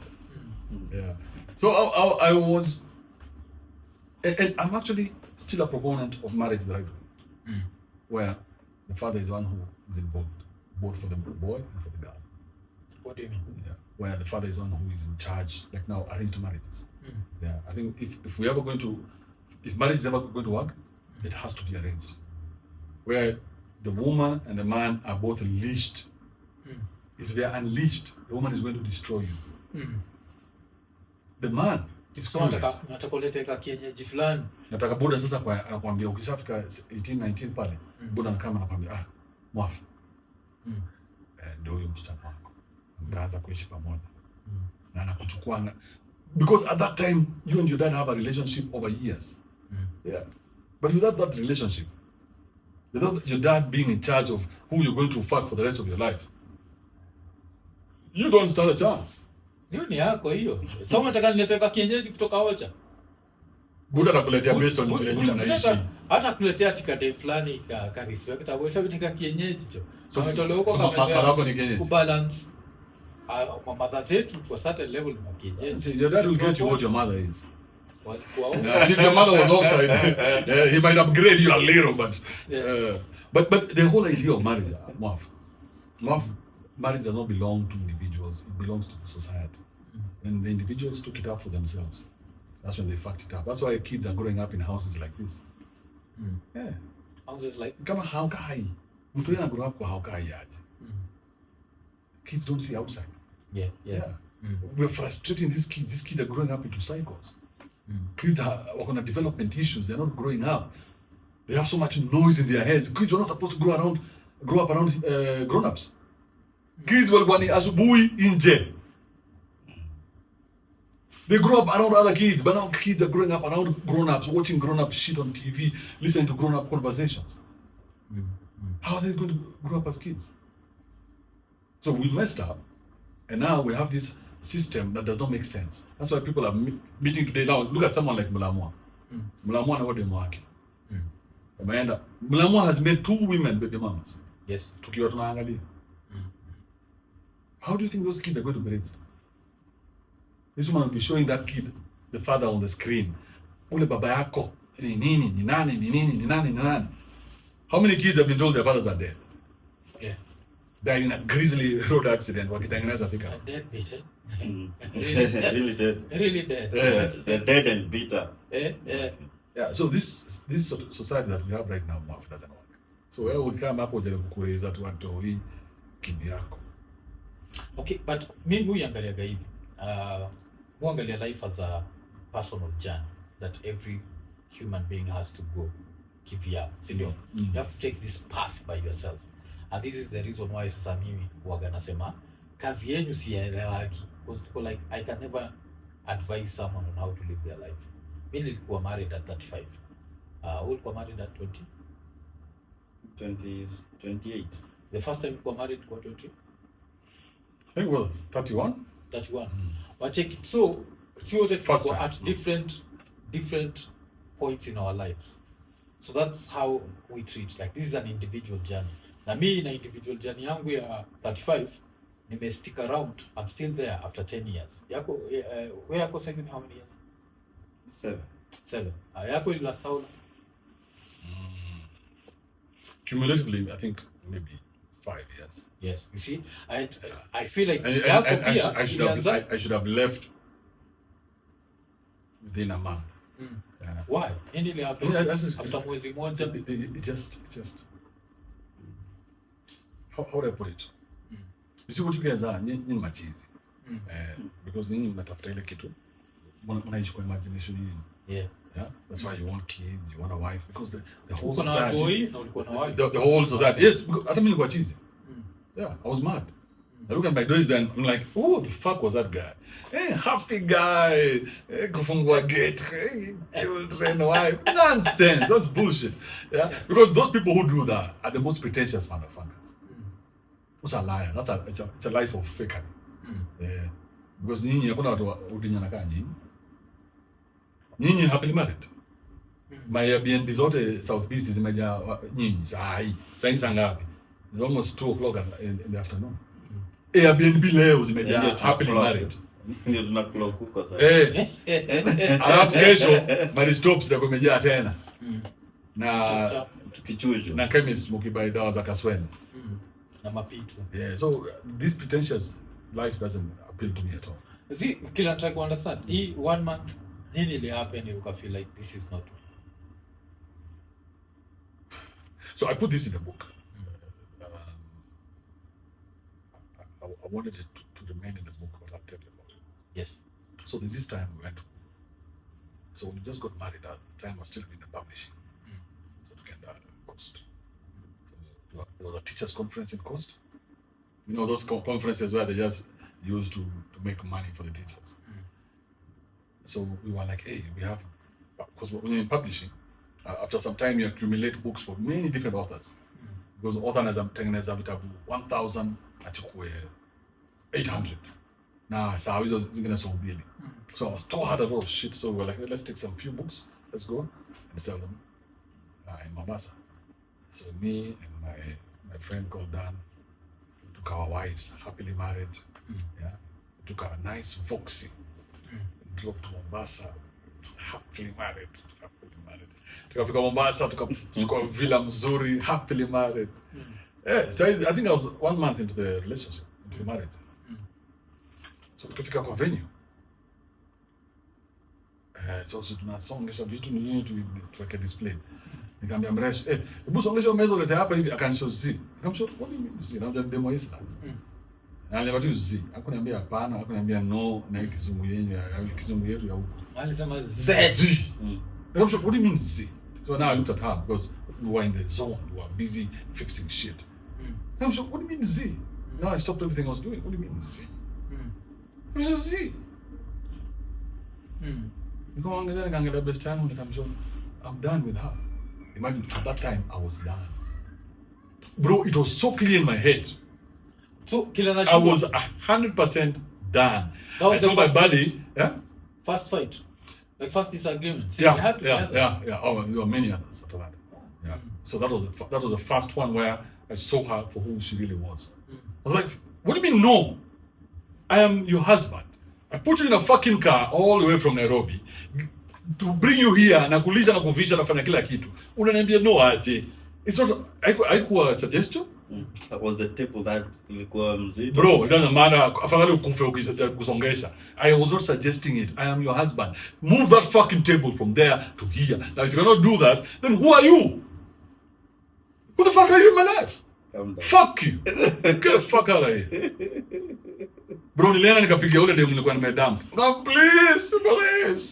Nimewacha na udem. Lakini juu ya chat na gani. Chat kaniambia hapana na Kibe. Ndoa ni kuvumilia. And that time we still had to stay in the coast for another 2 or 3 days.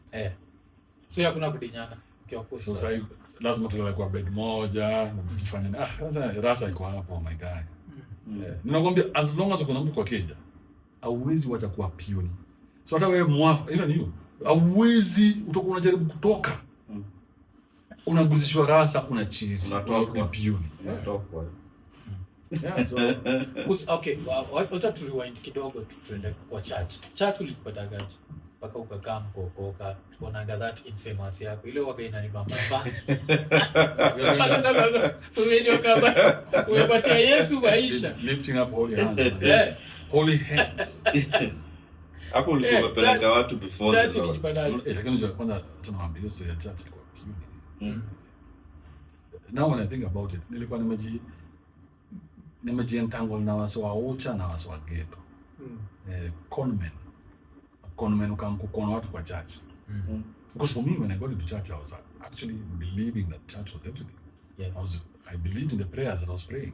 Yeah. When you look at that photo, bro, holy hands, man. Yeah. I believed it. Nikafunga macho because najua God anaweza come anytime na Put aniingie. in that position.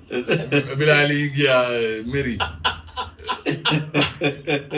God was come to enter me. Nikangoja God enter hapo enter. What was happening there? It was what type of function? That's rubbish. Wewe mwambie hizo vitu za church zote ni uongo. Zi, Ni uongo hapo nataka sana. Hakuna holy hands. Just emotional people there in church, all crying because of all the problems and all the abortions that they've done. But there's nothing happening. There's no spirituality at all. At all. Bro, I'm putting out to everybody who's in the world. Show me spirituality. Show me. What do you say is spirituality? Ni uongo. Ni watu wanalia tu wakikumbuka. Oh, boyfriend yangu ameniacha, unaona Holy Spirit ameingia huyo. Tunatry kurewind tunini because kuna history kwa nimecheki story ilikuwa ni ulipeleka kwa Bible school for 3 months. So hii Bible school ilikuwa hapa Kenya. Ilikuwa hapa Kenya. Wapi? President wa Kabete. Kabete Bible school. Hiyo si ndo niliambia Jagero juzi. Oh, okay. So after Bible school ndio kabaki umeishia India for 1 year, sivyo? Nikaenda India for 9 months. Oh, ni 9 months. 9 months, yes. Alafu sasa ukarudi sasa ndio ukajoin Burale ukaanza chacha. Hapana. Na umekimbia mbali sana. Hizi nataka unipeleke step Kama unataka story ya Burale, itisha story ya Burale. Usikam through the back door. Sema nataka story ya Burale ni gani? Where does Burale check in? The conversation. Where does it clock? Yeah. Wenda Burale mkiwa pamoja mlikuwa Burale. Faki ni rahisi. Unapo sijui unadu zile zinaitwa mani mnadu zile sijui image. No, but you know, the funny thing is that event never took place. Image ya Hill Park. Yeah. It never took place. Hakuna mtu alipaitiko. Hata moja. Kuuza tiko ni hard. Najua. Uliza Raptor. Nice. Lakini pia nyewe hamkuwa serious. Mbona charge 8500? But ni charge more. Asi hii time unajua kwa kile. Na hiyo time unajua kwanza nilikuwa nimeimagine watu watalipa. I knew I've never not been confident in everything I've done. Yes. I was sure that people were going to come and listen to me and Burale. You know the Kapata mlikuwa Burale baki. Lakini Burale anajulikana kwa deki kubwa. Bro. Umesema tena naye F3. Unajua F3? Yeah. Kama ilikuwa ni F1, ilikuwa ni F1. Kulikuwa na F1 na F2. Ya petrol station. Hiyo ndio F1. Ni F1. Yes. Tulienda hapo mimi, yeye, msimu mwingine anaitwa OJ. OJ yuko Germany siku hizi. Na OJ ni kadinya ile unaiona. Yeah. Mbaya. So OJ ametoka, I don't know whether OJ ametoka state 2 au ametoka state 2. Amekam, so twende out. So mimi yeye na OJ tukaenda out. Tukiwa pale poko fulani akama. Poko amekata trawa hapa. Okay, akoma acha slate. Unajua nyinyi happily married amjuangi kutoka hizo. So poko kikam based on kama kupenda anachukua mkono yako anapitisha wapi? Na nyweza. So ukipita mkono anasikia tofauti una. Very nice, very nice. Na ule wakifanya hivyo pia anashika nini? Anashika mboo. So akakaa mimi nilikuwa nimekaa chini akashika yangu. Na akanipatia mkono nikaguza nikasema very nice, very nice. Nikaenjoy. Akaenda kwa OJ akafanya the same thing na akashika mboo ya OJ. Akasema very nice, very nice. Alishika linga. Siona demo amekondoa macho kondo hivi. Bra. Karibu ni Rosalinga. Can I touch it? Hey, what is she doing? What is this, my guy? So hey, we've had a lot of experiences with that guy. So ilikuwa kabla mjoin church? Okay, kitambo. Church ni kitu ya juzi. Church was just a small part of our lives. Yeah. The other part is only just bigger. Ulimit kwani? How old? Just after high school. Yeah. Every morning we would have breakfast together when people are going to college and shit. Every morning. Kwa neighbors? Sikumbuki vile tulikutana. I think it was through my buddy OJ. But that was in 1995. No, 1994. Yeah, that's when I came from Bible school. So every morning, when you're going somewhere, tunakaa chini. Place inaitwa Unique Cafe. Yeah. Unique Cafe iko pale town. So tunakaa chini mimi yeye uje. Sasa tunangoja mademo wa USIU wako anachukua buu yao hapo. Ngoja mademo wa USIU akuje. Na ukena academic cafe tunatoka nje na kacha. It was very good times. Hapo ndo tukajua sasa nani ndio nani. Yeah. But yeah, he became bastard. Yeah. Also mliishi tu maisha uhuni before mob sana. Yeah. Na mkiamua kuokoka haikuwa like haikuwa ati tumeamua. It was everybody was doing their own thing. So for me, mine kuokoka ilikuwa mother kama ni pressure ni. No, nyongo ni kwa mbona hivi. Pastor Moridi wa House of Grace. Moridi. So every Sunday, so niko na hangi labda na I'm eating one of somebody's girlfriend. Yes. Alafu mother anapiga simu. Nyongo kanisa. So for some time you guys should go to me. I was like, mama, acha niende tu nione vile hiki kitu iko. So when I started going, eventually I was like, you know what? Let me try this. Yes. It was as simple as that. I stopped drinking. I stopped going out. Oh, stop drinking. Yeah. I stopped fucking unnecessarily. Okay, no, I tried to stop fucking. Yeah. Kwa church bado kuna pepetana tu. Every now and then. But I felt guilty about it. Yeah. At least when I get to heaven, God anajua my heart was not in it. My dick was there, but my heart was dick was in it. Yeah. Nani Bradley shakoteka story yake na nini vile ile happen because nini anadai alikuwa anadai hiyo kitu juu alafu best yake anasema wacha nitetee Bradley leo. Bradley hajaidi nyamtu hataki kudinywa. Ndio ni tu hivi. Yeah. So hata ulinwa sheria yako na dinyo. So kati ya watu wa yule na dinyana wewe shida yako nini? Zidem alidai sasa hizi ni hard to ban too. It's hard to ban. So kwa nini bado alikanyaga? Sasa wewe mimi nimekwambia deki size yake inakaaje. Over the years tumekuwa na omse. Mademu wote wana screen hiyo deki. Wote bro hakuna deki hata moja abonge juu ya deki ya Burale. So kama uniambia alikugonga, ulilipia deki. Oh, damn. Umeelewa? You is a pair. Yeah. You paid for it. Yeah, the gigolo, my guy. Oh, so even then you go have a nigga. I don't know. That's neat. But killer, bado na try kui. So when do you let chat before Brad? So when do you? No, I think Burale got there before me. Burale got there before me. Yeah. Burale got there way before me. Burale alioneo hustle mapema akakimbilia. Yeah. Oh. Mimi sikuiona kama hustle, mimi niliingia hapo kazi zuzu. Ningeona kama hustle by now ndio bado niko huko. Pastor Nganga would have nothing on me like that. Yeah. In fact, if things ever get really bad, I'll become a pastor. And you guys will forgive me for all this shit that I've ever said, including this video. Most maga hapa tu kila siku naambiaga watu kuzuri kila mtu niambiaga siku moja one day you shall praise his name alafu nipatie hiyo choice. No, they tell you to go to church. Yeah, that one day nitaokoka because unajua mimi kwangu na church Yesu kwangu na uga ni fairy tale. So you don't believe in that shit? Yeah, that's bullshit. Yeah, so naambiaga watu like so but everyone will always tell you one day you shall see his work alafu wewe ndio unataka sasa. Nisikutaka hapo ni wanyoroshe mnipatie free money every Sunday. Uchekile do ya sita. Bro.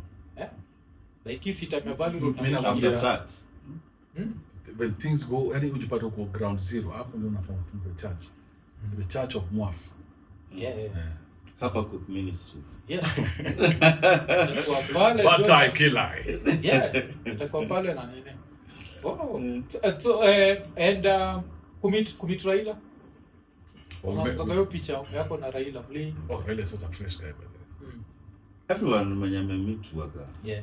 I've met him twice. Mm. Yeah, so the first time I met him was when we were doing the book launch for Alan Wanga. I told you I was a publisher. Alan Wanga what? The football. Yes. Oh, So okay. published his book. Publish his book. Okay. Yeah. Okay. Published his book. So then, at the time, Raila was the prime minister, and we were looking for someone who's going to Launch the book. launch the book. And we're like, who should we go for? Should we go for Kibaki? So we sent a letter to Kibaki. He never replied at the time. Yes. We sent a letter to Raila's office. They told us Raila is available. He's going to come. Then as soon as they sent us that letter, the Kibaki people called us. They're like, hey, we can't say no to Baba. Yes. So Baba came to the event. Oh, he was so nicely tipsy. So we had a very good conversation. I doubt he would remember me, but yes. The next time I met him was in Bondo. Yeah. Okay. Komenda Bondo. Yeah. Kudu. Tulienda na Jimmy Wanjigi. Mm.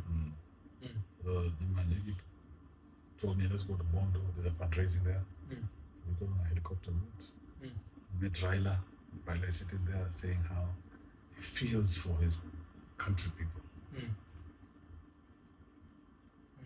Kwani? I mean, vile watu wamesota nini. Yeah. So nikakaa hapo. Nikaangalia nje kwa parking.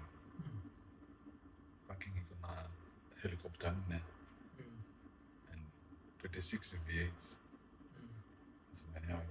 And he feels for his 4 helicopters. That's what it takes. And 26 V8s. And he feels for the people. And that's why this is a true Pan-Africanist. Statesman kabisa. So mkonaje na Jimmy hivyo? Mlikuwa tight hivyo? No, that was the first time we met. So Jimmy and I have tried to do things together. Yeah, but I think he's too. Unasemaje? Jimmy also alizaliwa na doa kwa lazy. Jimmy can easily be president of this country. But he's so fucking lazy. So yana ngoja everything in drop kwa lap yake. Akona ile syndrome ya spoiled kid syndrome. When everybody else is fighting him, is going wait until you pick him. Pick me because I have the skills. Show us in the playground. So yes, I tried. We tried to do something together. We've never really done it. Oh, so, but that was that time. But every now and then we touched each other. Oh, but in Bonga. But nothing. So he saw this other side of you. Because si by hii time mnaenda kumit Raila sio kwa the Kibe wa side. I was at Kiss. Oh, you going to your Kiss, eh? Yeah. Oh. So even then I met Raila's daughter. What's her name? Winnie. Oh, she was so pissed off at me. Yo, what are you doing here? Yes, I've not been invited by you. Why are we having? Who are you? We're discussing. So that was that. Okay. I believe someone like Jimmy Wanjigi, if it was not just for that character flaw of his, he'd probably make the greatest president we ever saw. No, he feels for us. Oh, he does? Yes, Mr. Wanga, he feels for our country. No, this is the guy who made Tika. You know that? I was the... Tika was his idea. Yeah. SGR was his idea. Just think about how transformative those two ideas are. Kusia SGR tunasemekana galichezwa ndio akajam. Lakini Tika alipewa yote mzima. Yote mzima kuiplan kila kitu. That was his baby. You need people on that level. Na hiyo model imekuwa adopted even in hizo mabarabara za county. Was that Tika? Tika. They make it back to the bypass. Imagine what that Tika did for you in the yote. All the way to Murang. So these are the people we need. I hope he listens. Okay. So after gani utarudi first, religion or politics?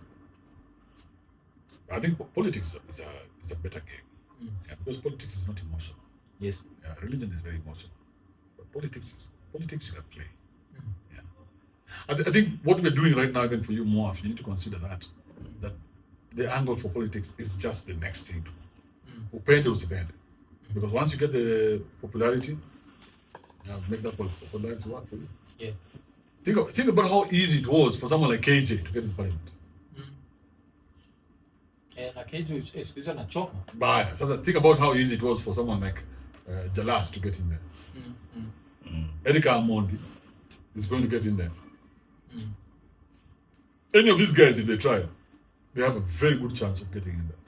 Yeah. So I think it's just the next thing. That's what we had.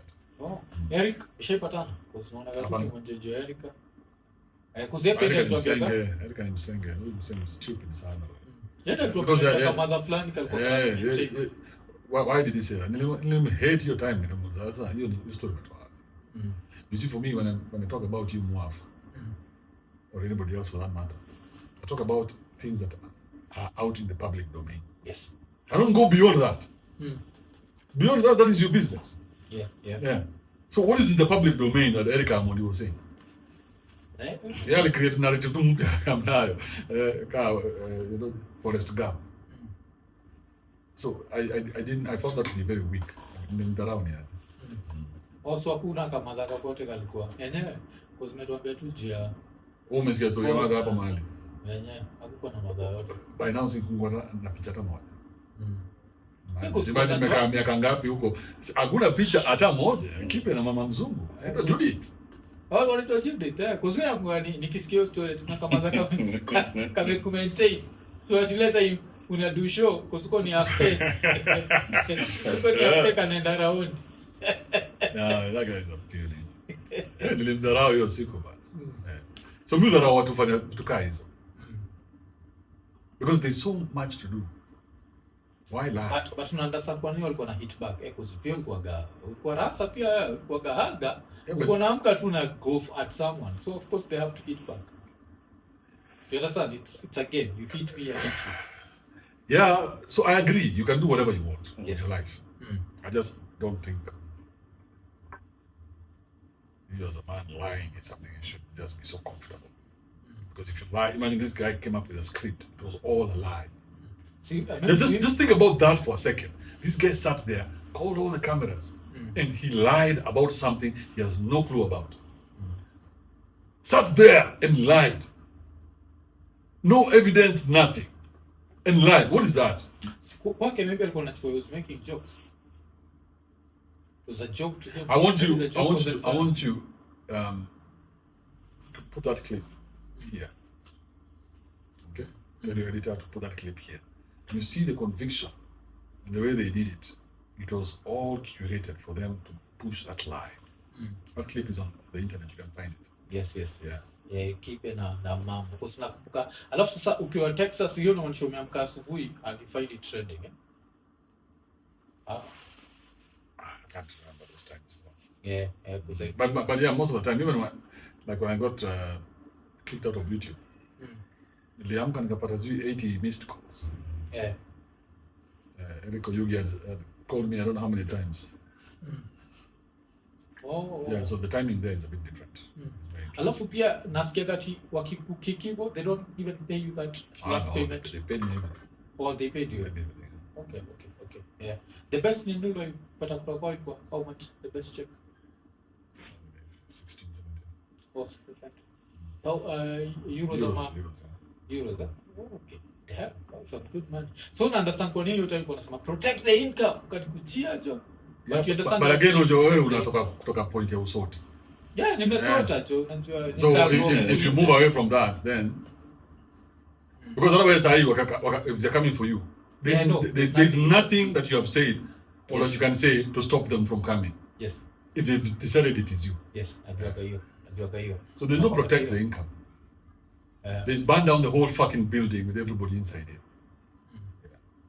Yeah. I mean, look at what Trump has done. Aliingia hivi akasema huyu watoke waishie. Yeah. So we need people who are strong enough. And that's why I was very pissed off at you, Mwaf. I was like, you are on this side.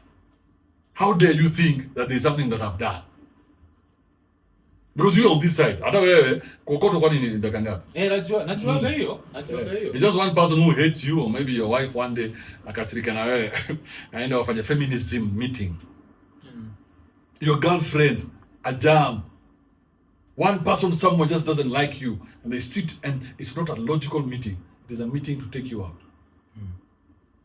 It's a destructive one. It's very destructive. Najuaga kuna hiyo that certain level of But I also don't see it as a bad thing, because I would never have come back to Kenya. For me, it was a very beautiful thing, because now Kenya opens up. At the time when I was making the money, Kenya didn't make sense to me. Ningerudi kufanya. There was no reason to come back, not even for the kids. I would have continued making that money and doing what I'm doing and living on that level, and that would have been fine. But I had to come to Kenya. So for me, I look at it like a direction. Because sometimes we are so obstinate, you don't see what you need to do next. So for me, I know maybe it is rationalizing it. Yeah. But also, I've seen the benefit of also me coming here. Okay. So alafu kuna kitu watu misunderstand. I don't know kama unajuaga. Naona watu wengi wakisema Kibe alikuwa na make mob kwa US. Unaweza you understand that had nothing to do with where you are. The location matters nothing. Yes, because kuna sasa kuna sema hivyo naambia. Because hakuna job wanajua niko nafanya huko. There's no job that people know that I was doing in the US apart from being on YouTube. So how do you know whether I'm making money or not? Yeah. So what? So YouTube money is YouTube money wherever you are. I matter because si yako I'm assuming it was still coming to Kenyan account. So yes, it was still a Kenyan YouTube account. Yes, it was still a Kenyan. So I had to have a Kenyan account, Kenyan bank account. So everything was happening over here. Yeah. Only that my content, I'm doing it there, and I didn't need to leave the studio. Yes. Okay. And sasa nini tukikuja tu kitabu kwa nini uliamua kuandika kitabu?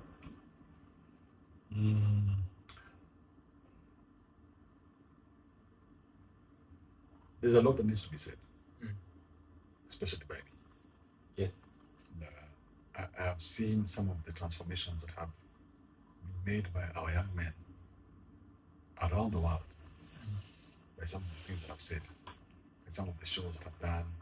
I can see the transformations. They are all over my inbox telling me, thank you, I did this, I did that. You know, it was something so stupid that I said, but it changed somebody's life. There's a guy in Kentucky who one day sent me $300. He told me, Kibe, you know what, I was struggling with this, and I made that decision after I listened to you. Yes. But I was struggling with that decision. So I've seen those many transformations over time. And now when I was kicked out of YouTube and now all these things that happened, I'm like, you know what? It's time to put this in a book. Yes. As simple as that. I've been a publisher for many years. It's time to put this in a book. And there's no other better time to write a book than now. Yeah. Now all the tools are there. So like if I take a whole 2 months and sit on this motherfucker, or however long it takes, just write the book. So that's what I did. And I put all my ideas there, all my, not all, but, so I'm calling it the Kibe 28 Commandments. I looked at Moses and I said his 10 puny commandments were not enough. We need another 18 to command. I have 28 reasons to why. 28 commandments if you want to live a good life. 28 weeks of unapologetic masculinity. That is the masterclass. So hiyo ni unapologetic. How? Can you give me a few examples? Because nitapatia an example moja nilicheck majuzi ya Amerix and I found it to be funny. So Amerix alikuwa amesema challenge anafaa kuname mtoi na dem akiinsist on kuname mtoi, then you should ask for a DNA test. And I felt like that's a very feminine trait because it's insecurity. Why are you so insecure that you want a DNA test because of jina? Like kama alikuwa nagongwa nachiki whether name mtoi, because I also don't want to name another nigga's kid. Unajua like kana nafikiria ni mtoi wangu inafaa kuwa ni mtoi wangu. So dem akikataa ku name mtoi jina yako, what do you do? Okay, it's never even crossed my mind. It's one of those things. Just follow that thought, because you're already saying Amerix is feminine. So I find it feminine to react with. And what are the identities? I find it to be. So what do you do when the chick says no? I don't know what I do, but I've not asked for a DNA. Follow through, because Amerix has told you what you would do. Yes. What would you do? what would I do if they might insist? It depends with the name. Is it a name that I can live with? If it's a name I can live with, I can live with it. The woman has said no to your bullshit. She said, I am going to name the kid. Yes. To hell with you. So what do you do next? You can threaten about financial support. You can always threaten. This is your wife. Yes. She has said no to you naming the kid. What do you do next? So I don't think I'd ever find myself in that situation. Okay, so now Amerix is saying that if you find yourself in that situation, I always look at it this way. Women who feed off energy yako. Kuna time anaonaga hii raya inahitaji heshima. Ndio na feel ni kama ukifika level unavyojua mtoi udema kuheshimu. So you should not even be there. Machiki. Unafaa kuwa na ile design as a man. Kuna hizi vitu na lead. So since na lead, this just comes natural. So if ever it happens, the woman says no to you, you walk away. Because you shouldn't be there in the first place. That's what you say. So if she says no to you, you walk away. Haitafika hata time ya mtoi, tukotushaachana before because there'll be signs. So let's assume there are no signs. This is the first sign. So this is it. Either you name the baby or she's gone. I don't think it would get there. That's why I think it's such stop assuming. Such a hypothetical situation. You brought it up as a man. You brought it up, yes. And you are castigating Amerix for taking a position. Yes, for taking. But you don't have a position. For taking a very feminine. But you don't have a position. My position is. It will never happen to you. It has never happened to me, and I've never taken time to think about it. Yes. But Amerix has. Yeah. So why don't you take time to think about it and give us your... I'm not insecure. That comes from insecurity, and this level of insecurity. But it's never happened to you. It's the feminine energy. It's never happened to you. Skiza. Feminine energy, you're cheating on me. It's a very feminine thing to assume someone is cheating on you. Also, women are the ones who are supposed to think that men are cheating on them. Yes. Men should never think like that. That a woman is cheating. Kishajua naenda, hakunaga forgiveness. You can't so who dem ukimwambia mtu ataitwa Mwaf Junior aseme zi nataka kumuita after my uncle, my late uncle Chimeshero. Kwenda hiyo. Yeah. But I guess if you up. That's very feminine. Why? My word is supreme. My word is supreme. Me, that's what I'm saying. Like I find it to be very insecure that tunaargue mpaka juu ya jina. Inaonyesha there is no respect. And to me respect inakuwaga, it's something that mimi just sijai kuwa na dem dramatic. Sijui kwa shaka na dem dramatic. Sijai kuwa na dem dramatic because me putting your energy, I don't tolerate bullshit. There's a way you act around me. I respect madem kabisa nini, but hizo jinga za sijui utakushawisha ma plates kwa floor, utanislap, that's out of the question. So maybe you need ujaka yangu. So what if she does? What if she does? Yeah. You don't bring any fucking good. And why are you blaming Amerix? Amerix is saying, my position is, if this bitch, first things first, if she cannot allow me to name the kid, then it means there's a problem here. Next logical thing is find out if the kid is mine. Again, remember you're living in a society where you can't just fucking walk away. Okay, so Skiza, if you find out the kid is yours. Yeah, then you walk away and raise the kid from a distance. Yes, and the kid will still have the name that the kid was given. Whatever happens after that now is you will disconnect. Yes, but we are saying at that point that relationship doesn't make any sense. As long as this woman is defying you, the relationship cannot make any sense. Yeah. She cannot instruct you, but you can instruct her. Now, whenever you instruct her and she says no to you, then that is a dead relationship. But to ask for a DNA test because mekosana jina is to be insecure mpaka unafikiria ulikuwa unadinyiwa. She insecure, bro, it's logic. What mean insecure? Why is she refusing to? Why would she say no to my name being on the child? Why is she giving the? Why is she? Jina yako itakuwa bado. The last name will be there. See, kama utakuna mtu unaweza kuwa ni mtu after babake. The last name will be there. See, if my tradition allows me to name my kid, and you as my woman have refused me to name my kid, then you cannot be my woman. That cannot be my child. That makes sense. Yeah. But to ask for a DNA test is to be insecure. And this is what Mimi... No, this is just procedure. This is what Mwaf, Shida na Nini as masculinity coaches. I always feel like you live in a very insecure world. Where, for example, kuna kimoja usemaga, dema nafaa kwa hao, tukienda kwa ofisi ya dini. You say it in different words, but you say it around that. And to me, that's a certain level of insecurity. Like, hawezi ishi game yangu anadinywa pale. Like it's too insecure. Do you Unafaa kwa zile za do you think akidinywa akwende like Musa Magaidi. do you think should the never- Muslims are insecure? Yeah? The Muslims. No. Yes, there's a very high level of insecurity. So Among the utafanya Muslims. hii part tutaitoa zinaenda country yao. So ita make sure umetoa hii part tutaiweka baadaye nikisharudi Kenya. But yes, there's a certain level of insecurity that comes with for your woman having to hide her face. I know it's culture, but it's too much. Why are you having an opinion before you interrogate the reasons behind it? Okay. Kwa nini dem anafaa kunini? Ushaangalia gadem sura uka stay ukasikia sana hapo. Hata vidole, hata macho. Yeah. So Mimi naweza dinya anything. So you see, it's one issue. yako sana shida. So Mimi ndio why do you think they do what they do? kuna a lot of insecurity. And that's why It's insecurity. It's insecurity. Yes. Ushachiki ile part ya nini? Ati wase wengi wale uingia kwa hizi ma porn sites kwa Warabuni. That's number one. Wase wengi wale uingia kwa porn sites za uhomo ni Warabuni. So kwa nini? Because they need sex so much. Wameipatia so much power that it does not But have. you know who's the biggest customer for OnlyFans? And siwezi kushtuka kama ni Warabu. Married. Yes, yeah, I know that. Okay, Akina that nyinyi. makes sense. So nyinyi mkibonga wasisikizangi because ile kitu mnasema ni nonsense.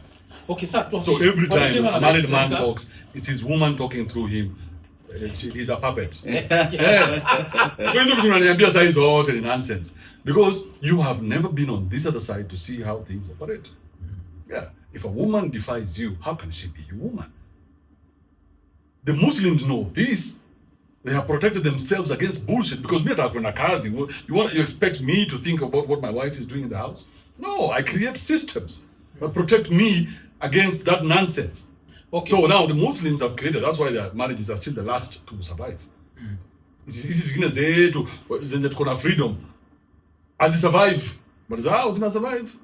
They're the last ones. They still have the lowest divorce rate. That's because of religion. Bro, whatever it is that you've decided, as long as you guys are number one when it comes to divorce, then we give you your heshima. Their system works better than ours.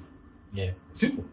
So mtoi dema kitaka kwenda kwa duka, lazima aende na mtu, aiende peke yake. Why do you think they do that? Insecurity. No, they know who they're dealing with. It's not efficient. They know who they're dealing with. It has worked all these years. It's still working for them today. So nataka dem yako akiishia shop aende na mtu. Kijana. Yeah. Kijana lazima kama anaambia udem ameangalia nani na nani na nini na nani because we don't trust them. These ones are the ones we don't trust. Okay. Shida si. Akuje kijana akikwambia ameangalia Johansson na akaangalia Kiari. What do you do next? Sasa ndio udem afai kwenda kwa duka. Sana kupaki kwa hao. Abaki kwa keja. So Until apate manners. unaona kwa nini na associating masculinity, coaching and insecurity? That's a very insecure life. But it depends on what you're building. That's very I insecure. mean, are you going to have a ranch that has no fence? With prized bulls in there? Zitembe tu bali zinataka ziko insecure? Wewe. Put everything in lock and key. That's why we have doors.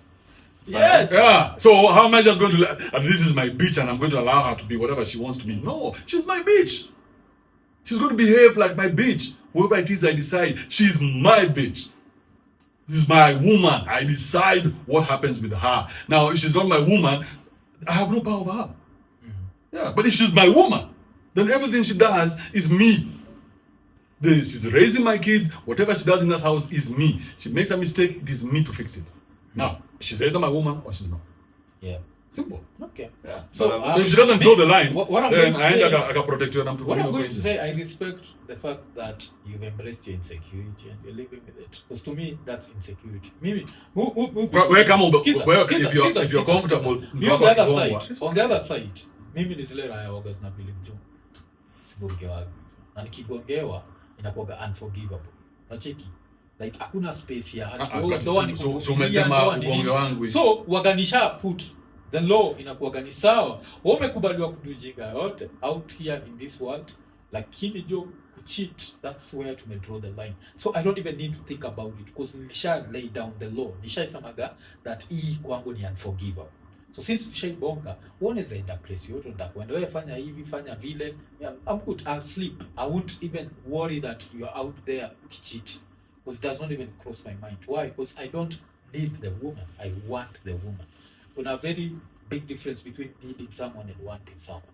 Because when you need someone, you know that it turns violent. Because akikuacha, siku utaniachaje na nilikupeleka chuo, utaniachaje, unatake now it turns violent because you need them. You should never need anyone. Are you staying with your woman? Yes. In the same house? Yes, so she nyumba moja. And so what is all this you're saying? You see, but you and the job. What are you saying? You and the job. Mtu wako lazima uprotect, upende usipende, whether you like it or not, mtu wako lazima uprotect. But ataka anaenda job, lazima uprotect. You cannot allow your person to do what they want in your own house. The rules are yours, not hers. Okay. So today we decide I need a job. What happens? You itakuwa mjinga pia on my side. No. Just flow with me. Forget the logic. Let's assume we're all stupid. I think tunachana. Ukidecide leo mama nani nimedecide kutoka leo hiyo job yako make sense, come and stay in the home and raise my kids. Yeah, tunachana. I think tunaweza achana because she doesn't listen. Not because she doesn't listen, because it would be unreasonable on my side. I would have changed so much. Because from day one. No, bro, it doesn't matter. You know, so Iko Nini labda umepewa deal ya 100 million. Of course you anaacha.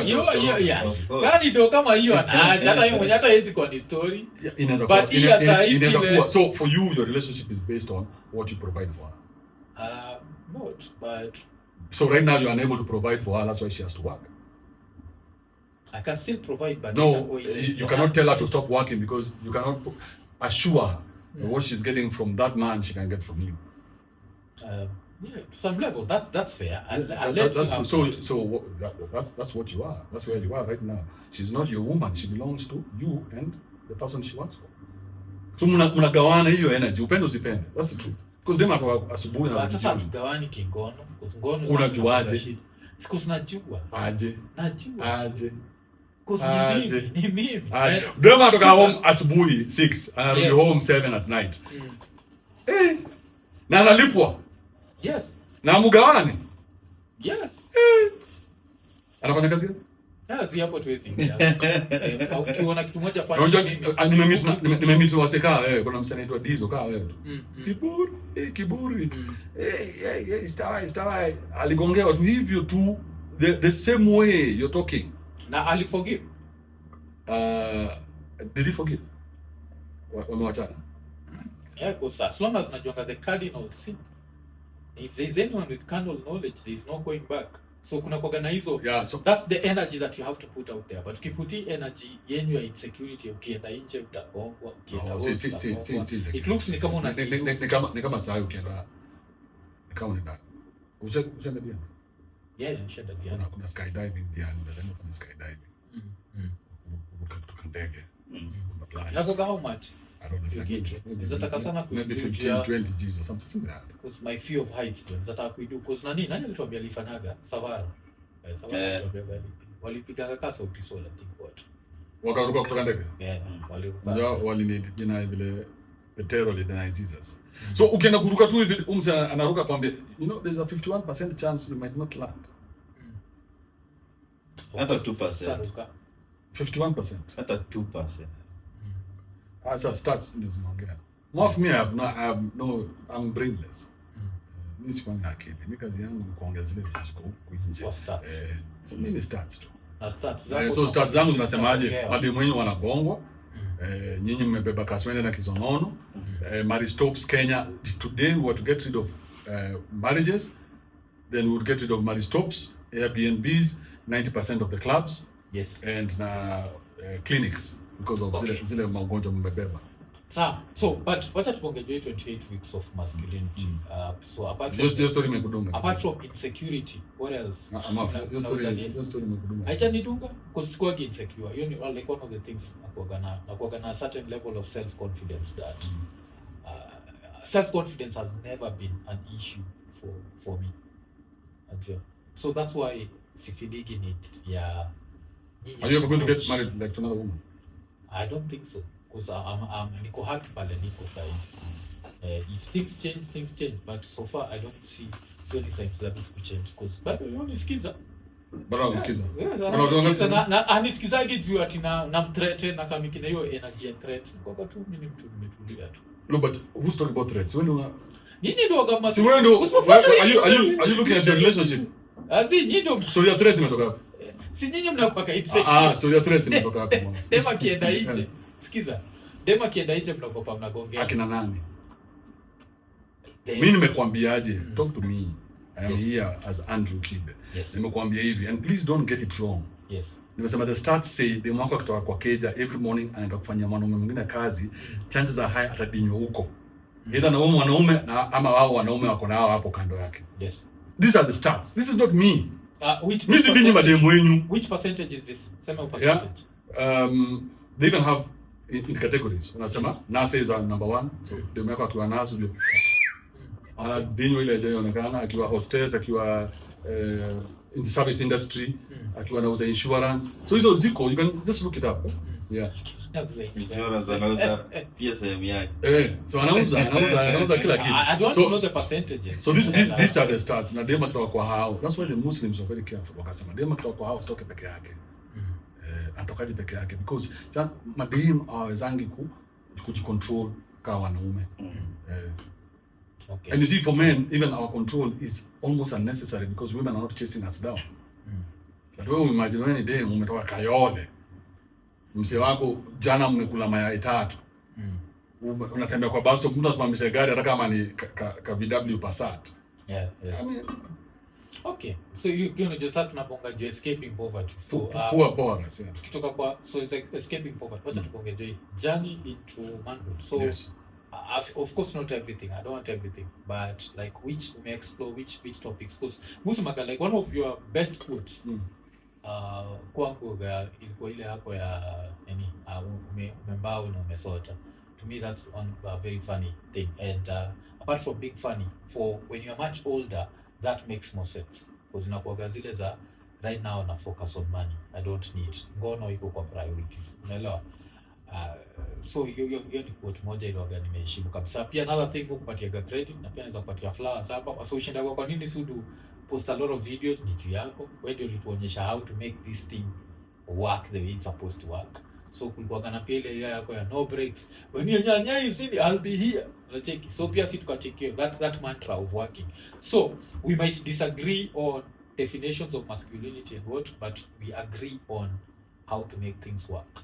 And giving things 100%. You know, the thing about it is, in this book, Yeah. I have 28 commandments in there. So I'm doing So nataka kupatia a few of the commandments. So I'm doing, I'll do it for you. I'm doing a 28-week masterclass. Yes. Okay. So I came up in 2021. I came up with 28 things that I thought were hot at the time. So like, if I was to go and stand in front of people, what are things that zinanisumbua? So nikaziandika, became up 28 at the time. Yes. So a few months back, I picked up those 28. And I said, can I go further and extrapolate now what I meant with these 28? Like now, things like I've explored. What did you say just now? Finance, work ethic, finance. Umesota na. Yeah, like now, that one I put it as a bigger topic and I said, watu wengi sana mnachukulia sex kwa kitu kubwa. Sex is not a big deal. Yeah, you don't need to get married because of sex. You need to have sex at whatever level you're in. Ndio isikupige pressure. Yes. Because sometimes you want to have sex, so you need to have sex at a level. So watu wengine sasa labda mko level ya kula mamboja. So mbona unakimbilia? Because ukitoka kwa level yako hapo ndio sasa hata finances zako zinaanza kustrain, zinaanza kustruggle. So for me, it's very important that men understand who they are first, they understand themselves, and they also put a check on these impulses. You're not just walking around like a horny bastard. Kama mbuzi tu na kidinya na kila mahali. Yes. So keep check on that. So that's one of the topics. There's a topic where I said, your mama is not your girlfriend. Your mom made her mistakes. Your mom, if she raised you, many of these men that I talk to these days are coming from single parent homes. Mother. So your mom is not your girlfriend. She'll never be your girlfriend. You'll never impregnate her. You'll never sleep with her in the same bed. You'll never be whatever it is she needs from a man. You are a son, and that's it. Beyond you being a son, your mom does not exist. Okay. Yeah. So with that in mind, why do they need to be reminded that? Because many of them are still hanging on to mama's titties. If you hang on to mama's titties, the problem with that is you are unable to mature. So we have a group of men who are unable to mature, and they are so emotional and so dangerous.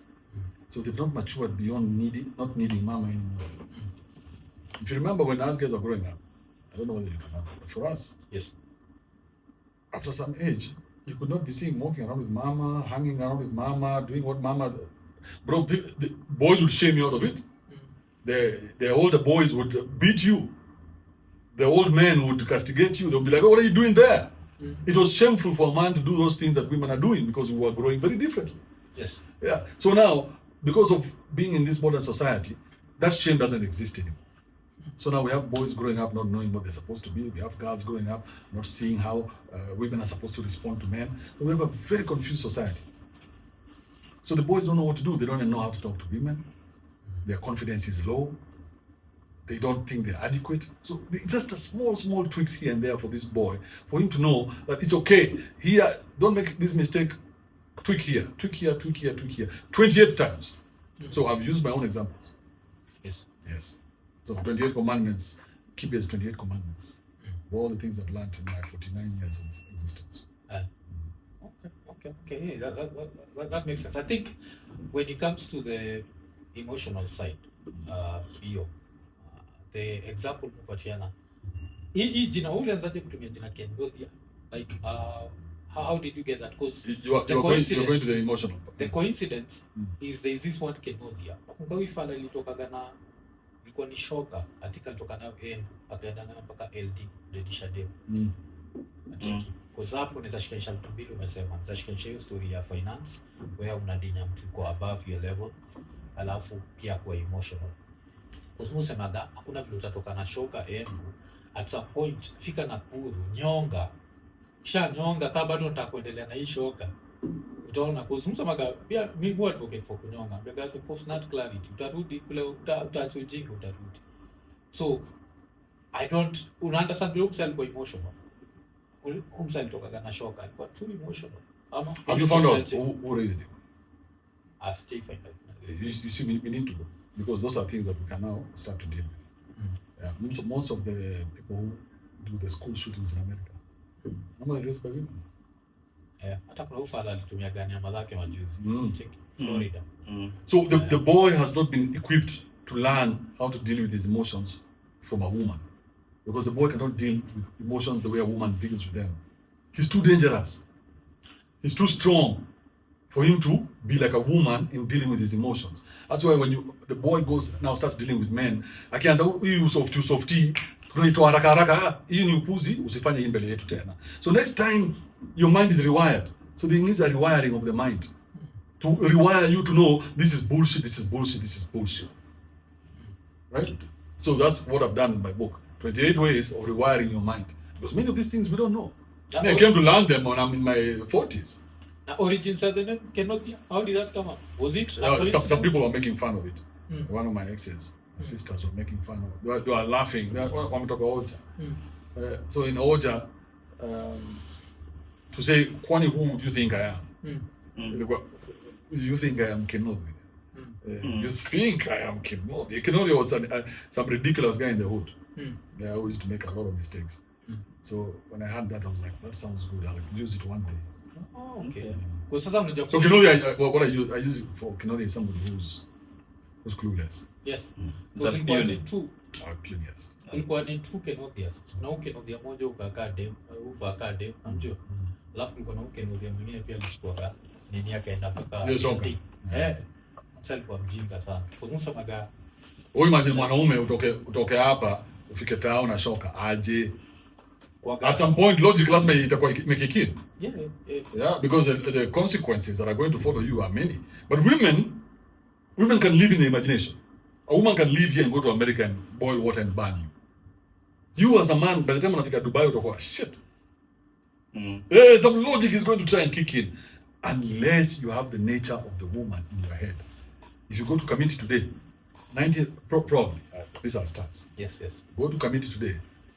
The people who are there, if not raised by a single mother, it is because they had a problem with the wife or the girlfriend. That's why they are there.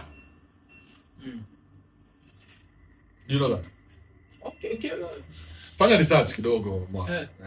Tembe hizi hizo za raised by mother, hizo naweza sema ni states naweza expect hiyo statistics. Kenya nafikiria tu nile ujinga. Mimi ni kijana. Hiyo ujinga tunakuwa encourage sana. Especially tuna hiding behind tribes like Meru na Wakisii nasemekana gati wa kijana hawezi rudi nyuma. Hiyo ujinga, and it's not a tribal thing. It's just kama sisi Wakikuyu we've had a single mother for a very long time and weak fathers for a very long time. So we are struggling with this issue.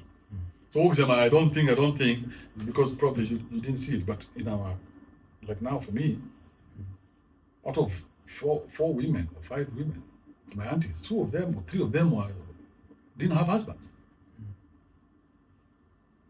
They didn't have husbands. And this is, I'm talking about in the 70s. Through the 80s, through the 90s. Any family tu moja tu. But it's the same society that you want, because you don't believe in marriage. So no, please don't put words in my mouth. I said I don't believe in marriage as is. I think marriage needs to go back to the place where it belongs to the society. For these people who are chasing dick and chasing pussy, then marriage cannot work. What you guys are doing is just raising psychos and prostitutes. So you, in your ideal situation, what would take you back to marriage? I don't see the need for it.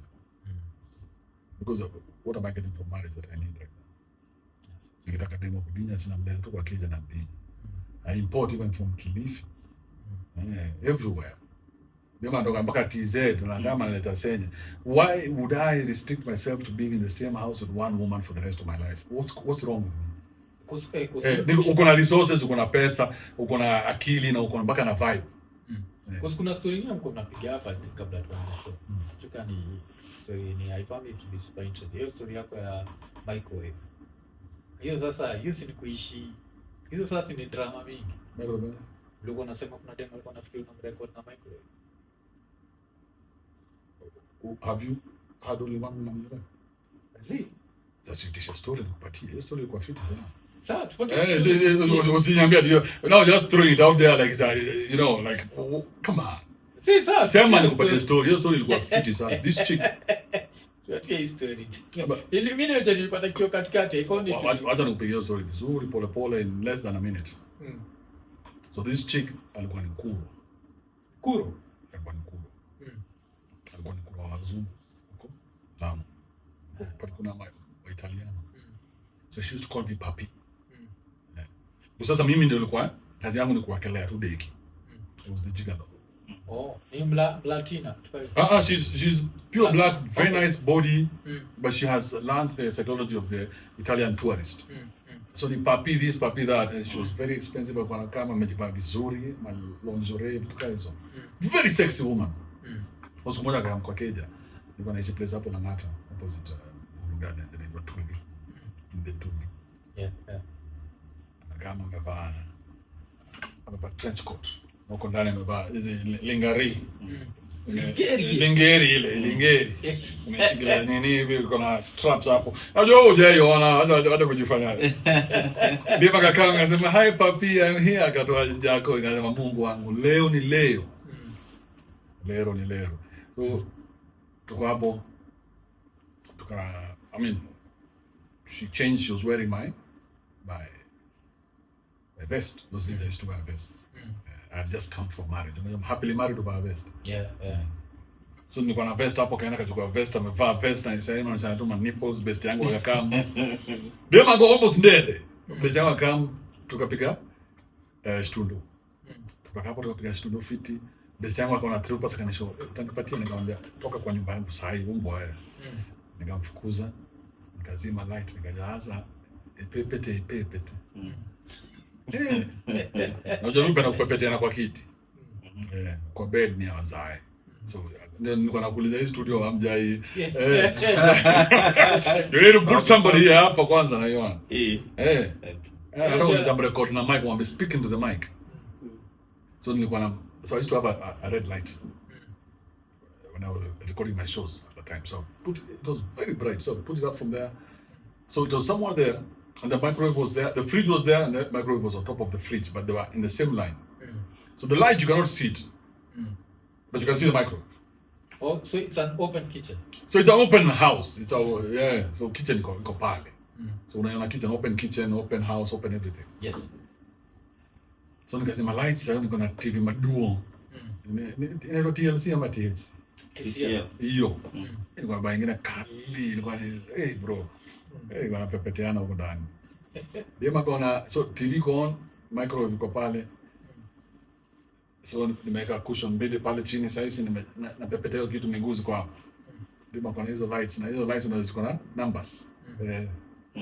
The microwave 0.00 whatever. Nilisikia tu anasema, "You recording me?" Nikajua, "Bas."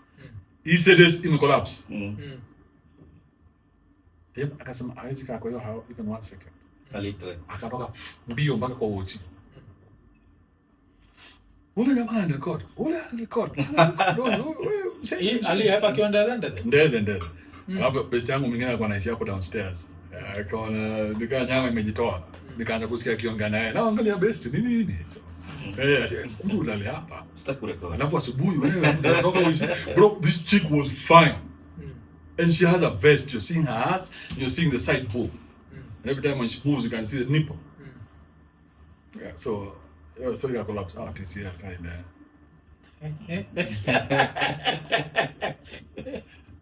So udem akawacha simu, akawacha kila kitu. She had gotten so paranoid. So the next day is when Zani katumana hizo mzanike. But that's the last time I saw my papi. So mpaka leo ajui ilikuwa microwave? No, we talked the next day. She was laughing. She was saying, "Oh, papi, unajua karibu hata nishikwe na mapolisi. Papi, so hiyo ningenipatia haikuwa mzuri." You know, we talked, but I was like, "No, her paranoia is too much for me. I never saw her again." Yeah. Okay. So it was a simple story. I don't know why you were trying to make it sound like. Mimi kwa fikiri happen majuzi. That was when I left my marriage in 2016. I had some 2 bitches. So I used to call one Kasandi and the other one was Kasandi too. So this one was Kasandi. Slim and nice, everything is in place. Like, fucking hell. God has been good to me. So whoever it is you worship, who do you worship? Oh, they have been good to me. Those gods, they have been beautiful. Yeah, alafu of course kitu kingine pia tuna need ku address ni story yako na Boina. Ulichukua that I took back my steps. Steps zangu nilizitake back nilisikia si yani. Mimi nilikuwa nafikiria alienda reach out to wewe. Kumbe si yani, it was all third party. Oh, you thought she's the one who had reached out to me? Yes. So since alikuwa reach out, unajua like reach out akijua who she's dealing with. Then kapwa story na she did reach out, she didn't even want to. But what was the problem? I thought that show was quite it was why did you and what's this other idiot on X, what's his name? Ombachi. Yes. That is Injanthropus. Why did you guys have a problem with it? I didn't have a problem with it. Because at the beginning you were very cool about it. You said I didn't see anything wrong with it. And then you came back to kiss her ass. I mean, what was that about? It was more of now after Kwambiwa, like she was forced into it. I was like, okay. She was forced into it? Yes, allegedly she was forced into it. She didn't want to do the show. Pia uko na upuni mob sana. Najua naweza kuwa na upuni. That's why nataka to your video, allegedly she was forced into it. Who's ever forced into anything? What are you talking about? Si watu wameandikwa kazi. Kwa umeandikwa kazi, uko na choice. Toka! Alikuwa anasema ameandikwa kazi. Bas, sasa fanya kazi or shut the fuck up. Okay. Simple. Nobody's being forced to do anything. What kind of thinking is that, Mwaf? Forced, a grown up in Kenya, forced to do something and kuna cameras na lights. Angesema Kibe sitafanya na Kibe. Na hii mkutano imekwisha. Yeah. So if she was forced into it, that is on her. But ukibonga pia una notice kuna zile of course wewe ni budaka so unaelewa kuna time ulikuwa unarusha ana deflect baya na ulikuwa na insist Dem mkora wachani kutetea mademo kwa 18 please. Mwaf is very disgusting. This over 18 hao watu kuna body count more kuliko wewe hapo unajifanya ati unajua wewe ni buda. Gava imesema 18 plus 1. Hakuna ubuda hapa. Tafadhali. 18 plus 1. 18 plus 1. Your ID ikiwa One day hot pale Huduma Center, you're going to see me rolling around in my S5. Fifth. Umepata ID? Umepata. Hello. Gatini, Gaba has agreed. Why are we playing games, my guy? Boyna is what? She's 23. Also 26, I think. Bro, by the time my mom was 24, she had 4 kids. So, unatetea mtu hataki kujitetea. Na nini? S55 type what? Nafikiri iko states. I go states. Now I'm planning to get one here. So far we've just been rolling in his S400. Are you getting a car? What if you ever get a chance, man? You guys get a car like that. Skulu utaacha kuwa na poverty mentality.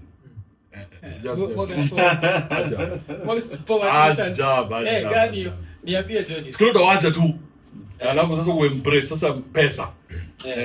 Wacha kuwa mzee wa Islands. But I think poverty na kutraumatizing. Unajua ulikuwa unafanya hivi kio kwa unaangalia Volvo. Sisi unajua tunaona things you are used to, man. Sisi ndio tulienda. Kuna TV, fridge na turntable. First time maji ilikuwa kwa keja, choo ilikuwa kwa keja. Unajua kuna pesa yangu kwa tunaenda kucheza na fridge yao. Maji hatujai tumia maji communal water. Ati hapo nje watu wana Kwa umekula moto na budako alipatia ka soft life fulani hicho. Asiakula moto nayo. Simkusikia hapo shuba that was beauty. Unishasikia kwa kutoa zile za off. Yeah, but I'm not angry at anybody. But I can see it now. See people do interact na yeye. Mzee akiwa puny. There's a time niko rooftop alinipigia simu. At that time he thought he still had control over me. Nimesikia now in Kikuyu. A friend of mine has told me you're saying some very crazy shit on the rooftop. I told him, fuck off. I send you money. I'm doing whatever I need to do to survive. Wewe na kutumia do, unanipigia makelele kama nani? Usikuja hapa na hiyo. I'm not that your child anymore. So I'm not your son for you to talk to me like I'm your son. I'm a fucking grown up. Have some respect when you come to talk to me. No matter who you are, hata ukiwa madhangu. Kama unaongeleza kama mwanaume, usikuja kuniongeleza kama mtoi. I know what I'm doing. Na nikidedi zimededi. Wewe ni mali yako gani nimekula? Hakuna mali ya kudako. Msote. Hana kakio. But I love him very much. I love him in all his puniness. Unakoga watu wangapi familia? One. My elder sister passed on. My eldest sister passed on. Mlikuwa watano? Tulikuwa wanne, now we are 3. You're 3. I don't know whether we are. Labda wengine wamedate na sisi. After kuna boy ama kuna? I'm the only boy, so I don't keep in touch with them. Oh, damn. So ulikuwa mademu wanne boy mmoja? Mademu 3 boy mmoja. Mademu 3 boy mmoja. Yeah, so we are 4 of us. Si lakini soma sita wako wamekula moto na wewe hicho. Bye. How many hate? Because I went in a different direction. I was supposed to be that nice guy who would have taken care of my family. The world had a different plan for me. Okay. But now, the few people who misunderstand message yako ya kudina watu hii. Unaweza kuwa na nini gani? Kwa sababu kuna watu watakusikiza, alafu utafikiria ila yeye ataishughulikiaje watoto. But sasa watu ukipatia ile story yako ya airport, usema vile ulikuwa na 450, ukatuma 3 Soho, alafu kabaki na 112. Unacheki. That means taking care of the kids. So, unaanza kuna raya zikisikiaga, you might take it as a joke, but also it's literally. You don't need to take care of mtoi. Wacha mtoi learn the hard way. You see the problem with us thinking is that then you're putting too much power in the hands of the woman. Yeah, because the women can now take your love for your kids and use it against you. So we have seen that a lot of times. Yes. So the woman takes your love, because men are the ones who love. Love emanates from the man. So she sees that you like your son or your daughter and you like them very much and want to do things. Because she wants to hurt you, she can use that against you. So for me, I'm telling guys, you should be willing to walk away even from your own kids. Yeah. This fighting in the courtrooms. It's bullshit. You should be willing to walk away. You have sperms, you have millions of sperm. You can make other kids. Fuck these kids. I know it sounds harsh, but many of us are in trouble because we cannot say fuck those kids.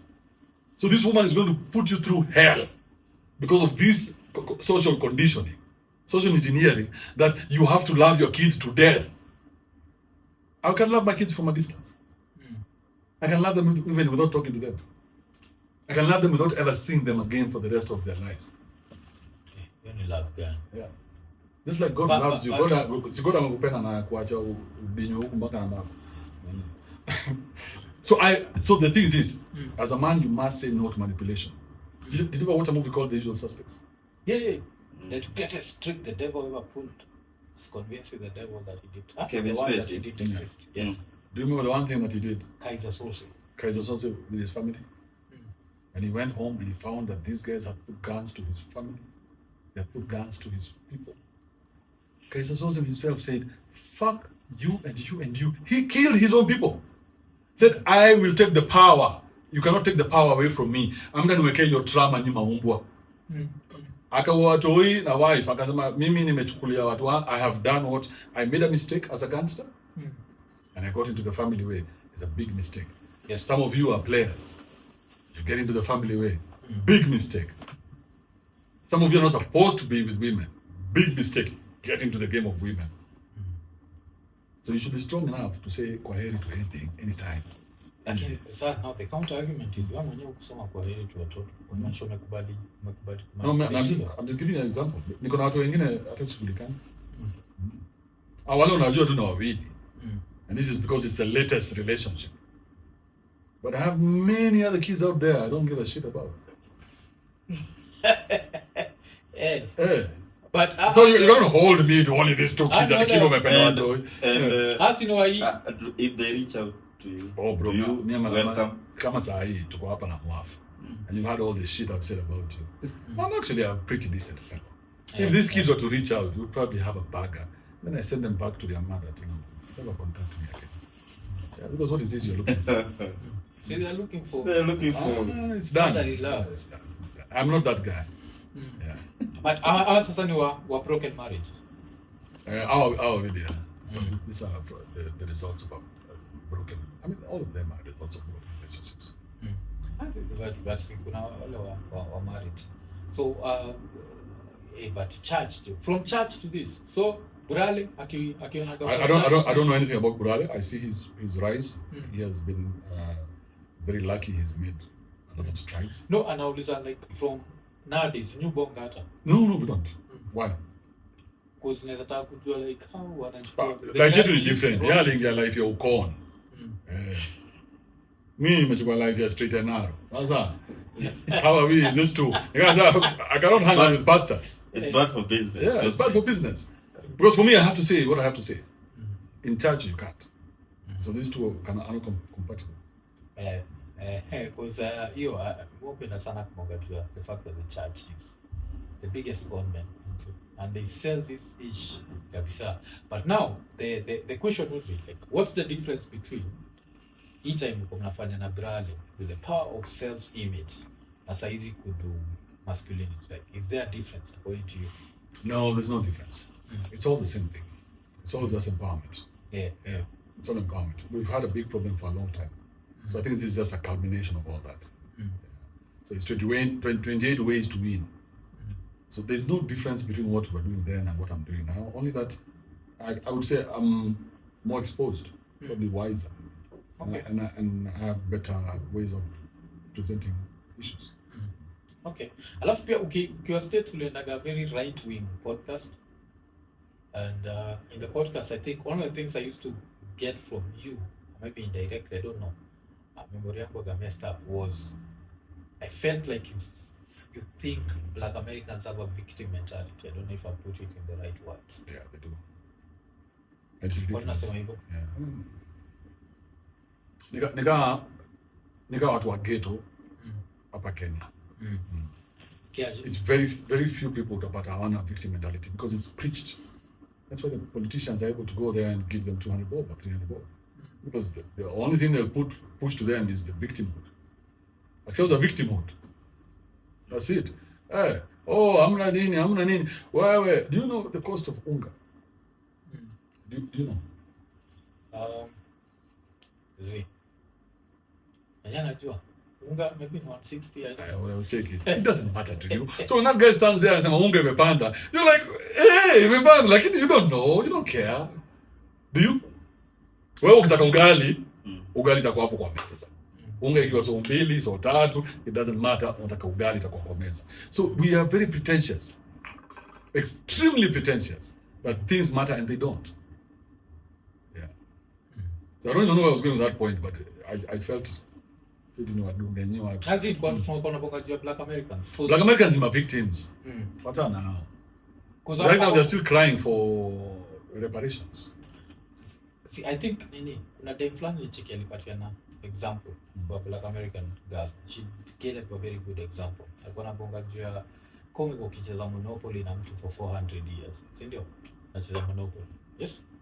Alafu for these 400 years, for 350 years hakukubalia win chochote.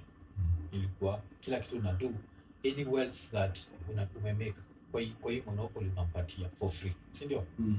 Alafu eventually akakwambia sawa, unaweza kucheza peke yako.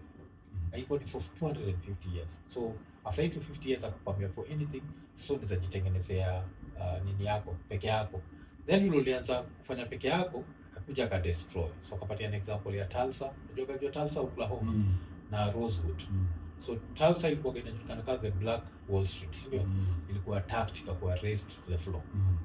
Alafu Rosewood pia a very successful brought to the floor. And then akaendelea kukuharas. Then around maybe 50 years ago akakwambia sawa, unaweza cheza hii Monopoly peke yako, but usimake mistake yoyote. Usitapeleka jela, ukifikiria wewe ni threat for kupiga risasi, nini yako like how is that fair? Do you see why wanakuaga angry? Because unajua ukienda as a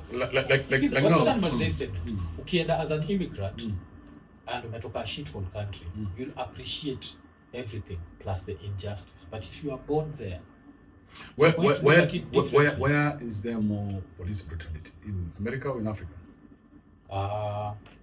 Let's forget about Africa, Kenya. But yetu inakuwa seasonal to a certain level. Yes, let's answer the question. Why is there more police brutality in Kenya or in Africa? You've traveled to America. Yes.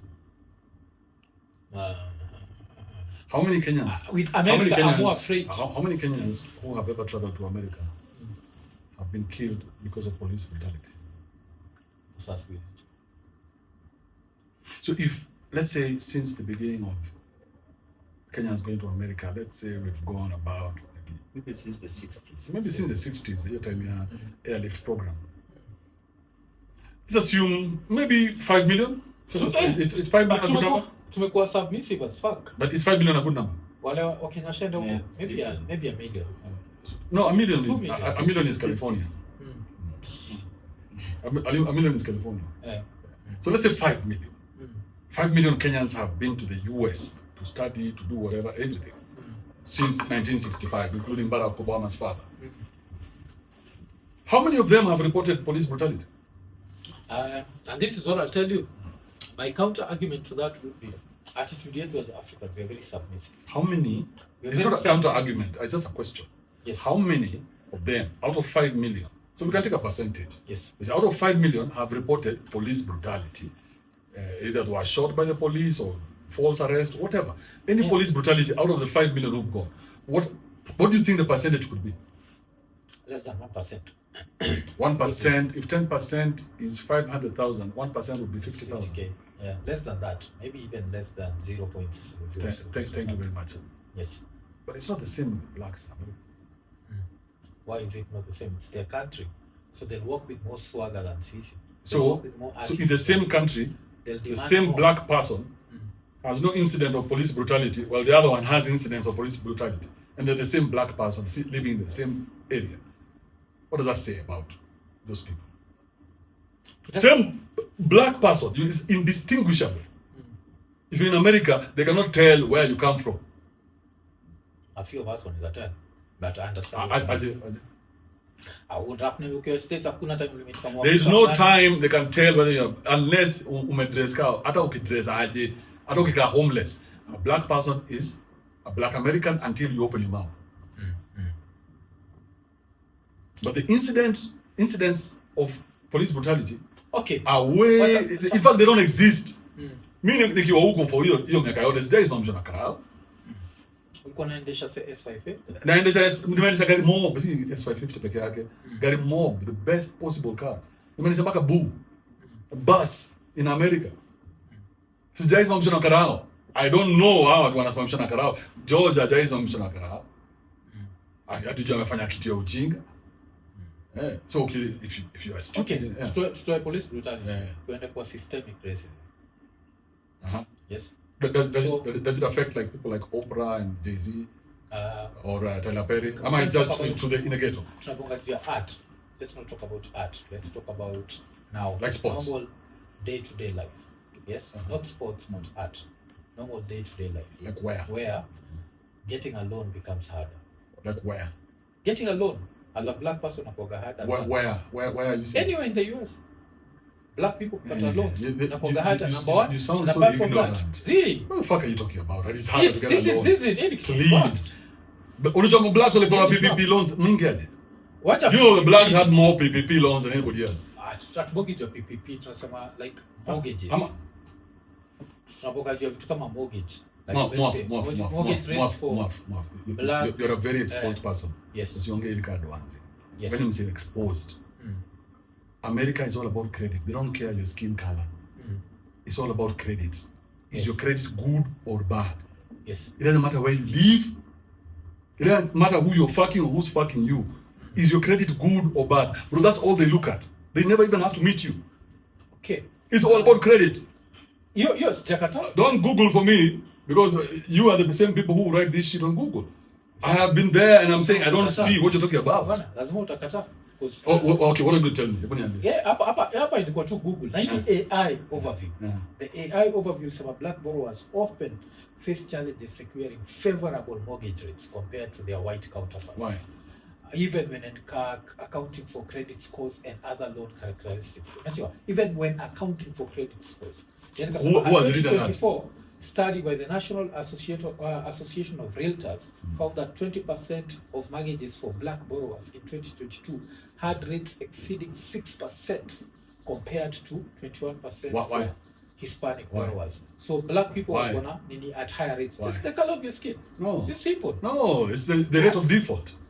What's the rate of It's the rate of default. The higher the rate of default, the higher you're going to pay in premiums. So same way if you have an old car, you pay more for insurance. But if you have a high credit score, it means I don't default. So if you have a high credit score, there's no bank in America, no credit institution can deny you credit. That's their business. Wow, what are you talking about? Biashara yao ni kukupatia do.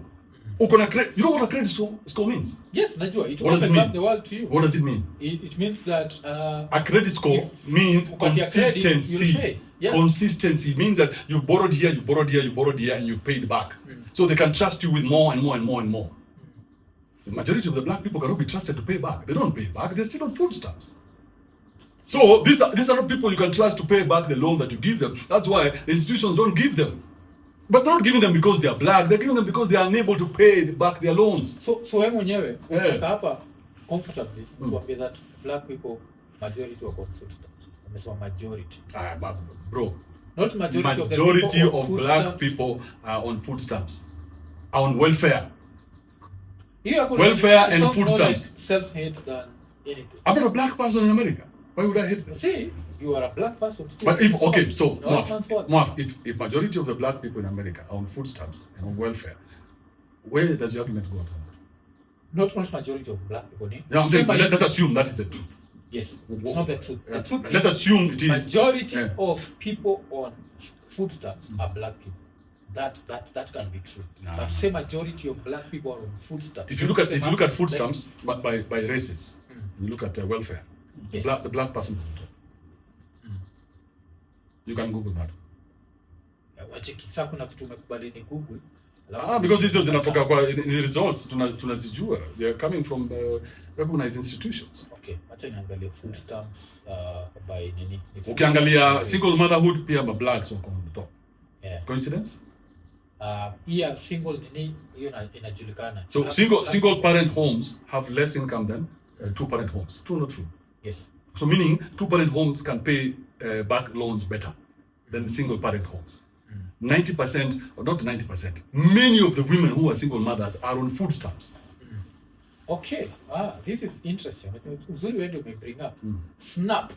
I think your snap be your footsteps, eh? Snap inaitwa like what race is the most on footsteps? Ikasema non-Hispanic white people accounted for 44.6% of adult SNAP residents and 31% of child recipients. About 27% of both adult and child recipients were black. Then Hispanic people who can be of any race accounted for 21.9%. Wacheki. So, sisi ni 27%. Blacks nyinyi wasoti.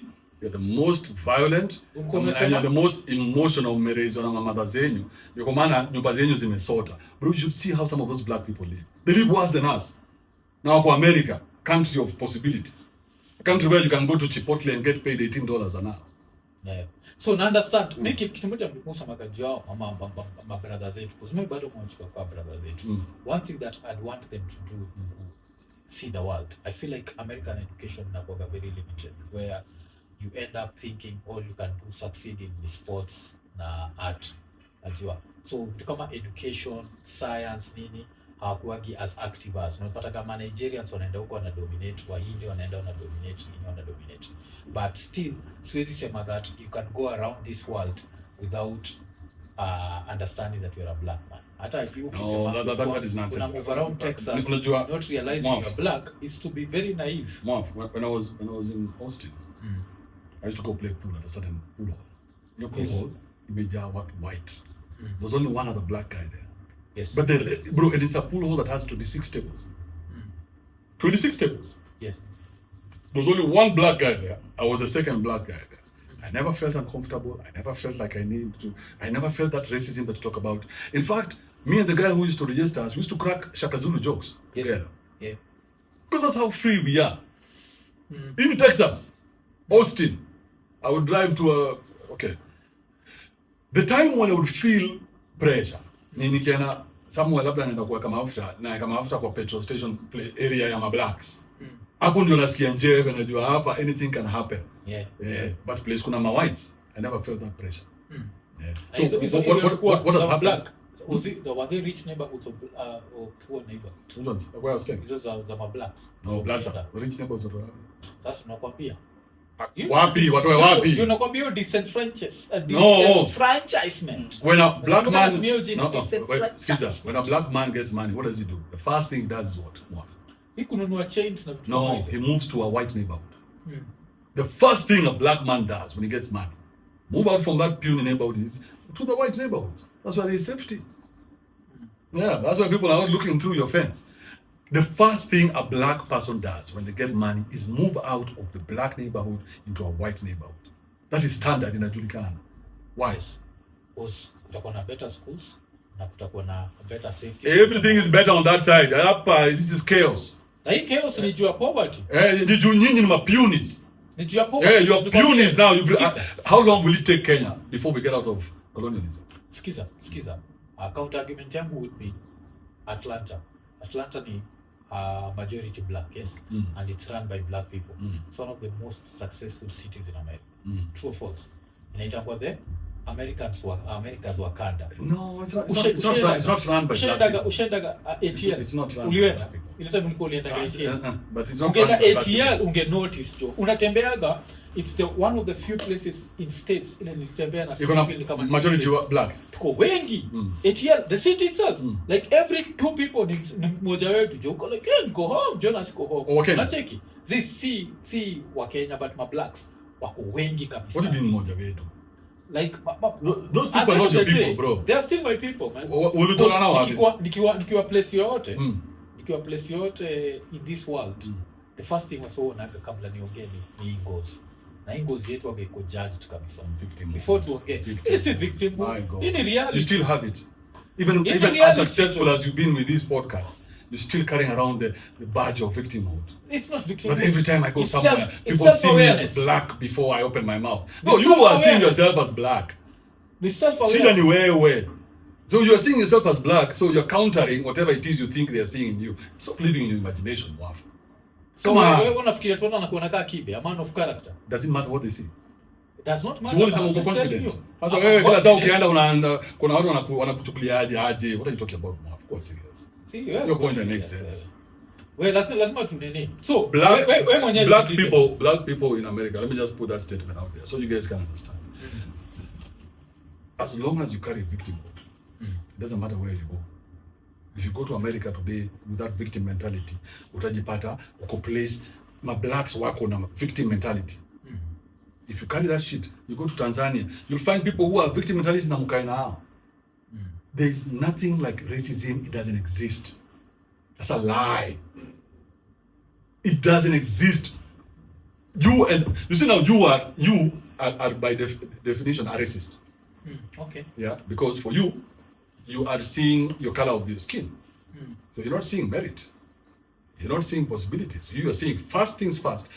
Whatever it is these guys are doing to me is because of the color of my skin. But if you take that away, then you're free to be anything. Okay, wacha nikuulize. Vile ulikuwa States, ulisikia mtu ameitwa European American? Hapana. But ulisikia African American? Yes, many times. How my blacks, are they African in any way? I thought you said your brothers. See, they are masked. So when racism exists, they're not my brothers. They can be called anything that they want. Family yake, lineage yake yote ni America for 400 years. But anaitwa African American. That means what is the name of your great grandfather? Yeah? Of course Jew. So 400 years imetoka hapo. 400 years imetoka hapo. 400 years ni kukwambia like no matter how long wameishi hiyo country, they'll never be fully American. You want to tell me, Mwaf? You want to tell me someone like George or the countless Kenyans who've gone there and have naturalized and have made it in that country from zero. Some people landed there with $5 and now they are millionaires, multi-millionaires. They made it in the same country that Jeff Bezos. Of course, Jeff Bezos, Mark Zuckerberg, Elon Musk came from South Africa with nothing. Elon iko na ngozi wewe. Wacha mambo ya ngozi. Do you know who the richest man in America, the black America? Richest black America? Says you. None. As opinions of richest African ni No, richest black American. But najua mabilionaires kadhaa, najua ni akina Oprah, Tyler Perry, sasa ndio watu wa Wall Street, ma blacks wako huko. But you assume there must be one. Yes, wako. Watu wa sports mabilionaire, I think LeBron na nani pia si billionaire anaitwa Jordan. Yes. So it's possible to come from zero. Jay-Z, Rihanna. Yes, it's possible. Now imagine a 46-year-old man travels from Kenya, 0 shillings, goes all the way to America, sits there, does his podcast. In 2.5 years, he's able not only to afford a Mercedes-Benz, but a good life. In the same country where people are talking about 400 years. So if you look at the 400 years, then you're a victim. If you look at the possibilities that America is offering you today, then, yes. But as long as you won't look back, then you look back. But there's nothing happening there. Two things can be true. Two things can be true. Is America the land of opportunities? Yes, it is. And I keep saying that. Yes, it is. But it is also the same country as a black person. You went to America? You went to America? Yes. Nilienda places kadhaa. Nilikuwa Texas yenyewe. Nilienda Colorado. This is nilienda Colorado. I was always with someone, so siku feel some sort of way. So have you ever experienced racism? I wouldn't say I've experienced it. But kimoja ninakwambia, the way natembea as an African, tunakuwa na a certain level of submissiveness that makes us look less of a threat than say. Where? Talk about yourself. Maybe sina hiyo submissiveness yako. You were the one who had a problem of seeing white skin. So as long as you saw white skin, ukakuwa kunta kinte. Sikuwa na shida. Yes master. I didn't see. Sikuwa na shida ya ngozi wewe kwenda huko. Mimi kile nasema ni wewe umepandi kwa ngoso. Unajua ukiona ngoso unapanic unasema oh my god, ngoso is more intelligent, more rich and nini. That's why you kiss us. Yoni hapo. What's the difference between a white person and a black person? You went to a right-wing podcast. Right-wing podcast zinakuwa mostly ushasikia this statement inakuwa ni not all Trump supporters are racist, but all racists are Trump supporters. You've heard that statement. That's bullshit statement. It's a very factual statement. Stop bullshitting me. Kwa nini wasona rushwa nje na Trump?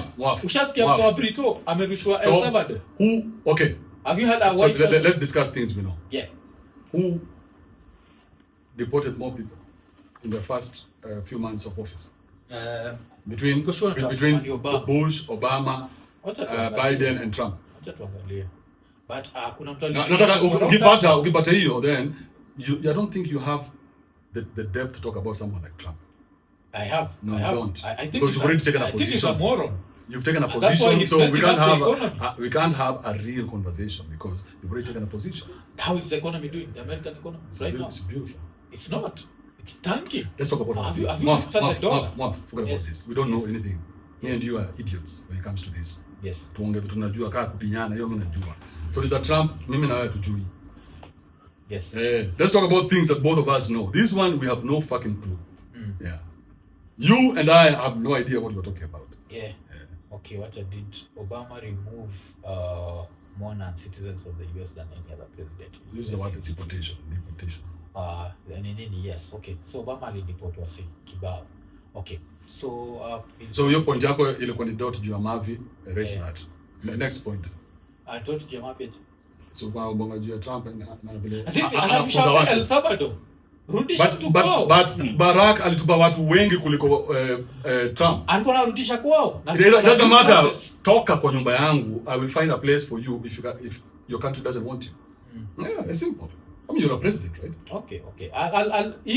Give him that at least. Him protecting his own house. Give him that. But can we give him him being good for the economy? He's not. He's absolutely in fact he's been very good. In fact, the next 3 and something years are going to be the greatest years Americans have ever had. They are wonderful years. Trump is actually the right person for the job. Okay. He's so good. He reminds me of the time, you know, Mwaf game juice. Tulikuwa tunacheza game inaitwa Spaces on Twitter. Yes. So Twitter, when we were doing the Spaces, I'm one of the first guys in Kenya to start Spaces. I think I was the first. Yes. I think I was the first. Nobody had caught up with that shit. But at the time, because Twitter was owned by these radical feminists, the ones that you love so much, these lesbians.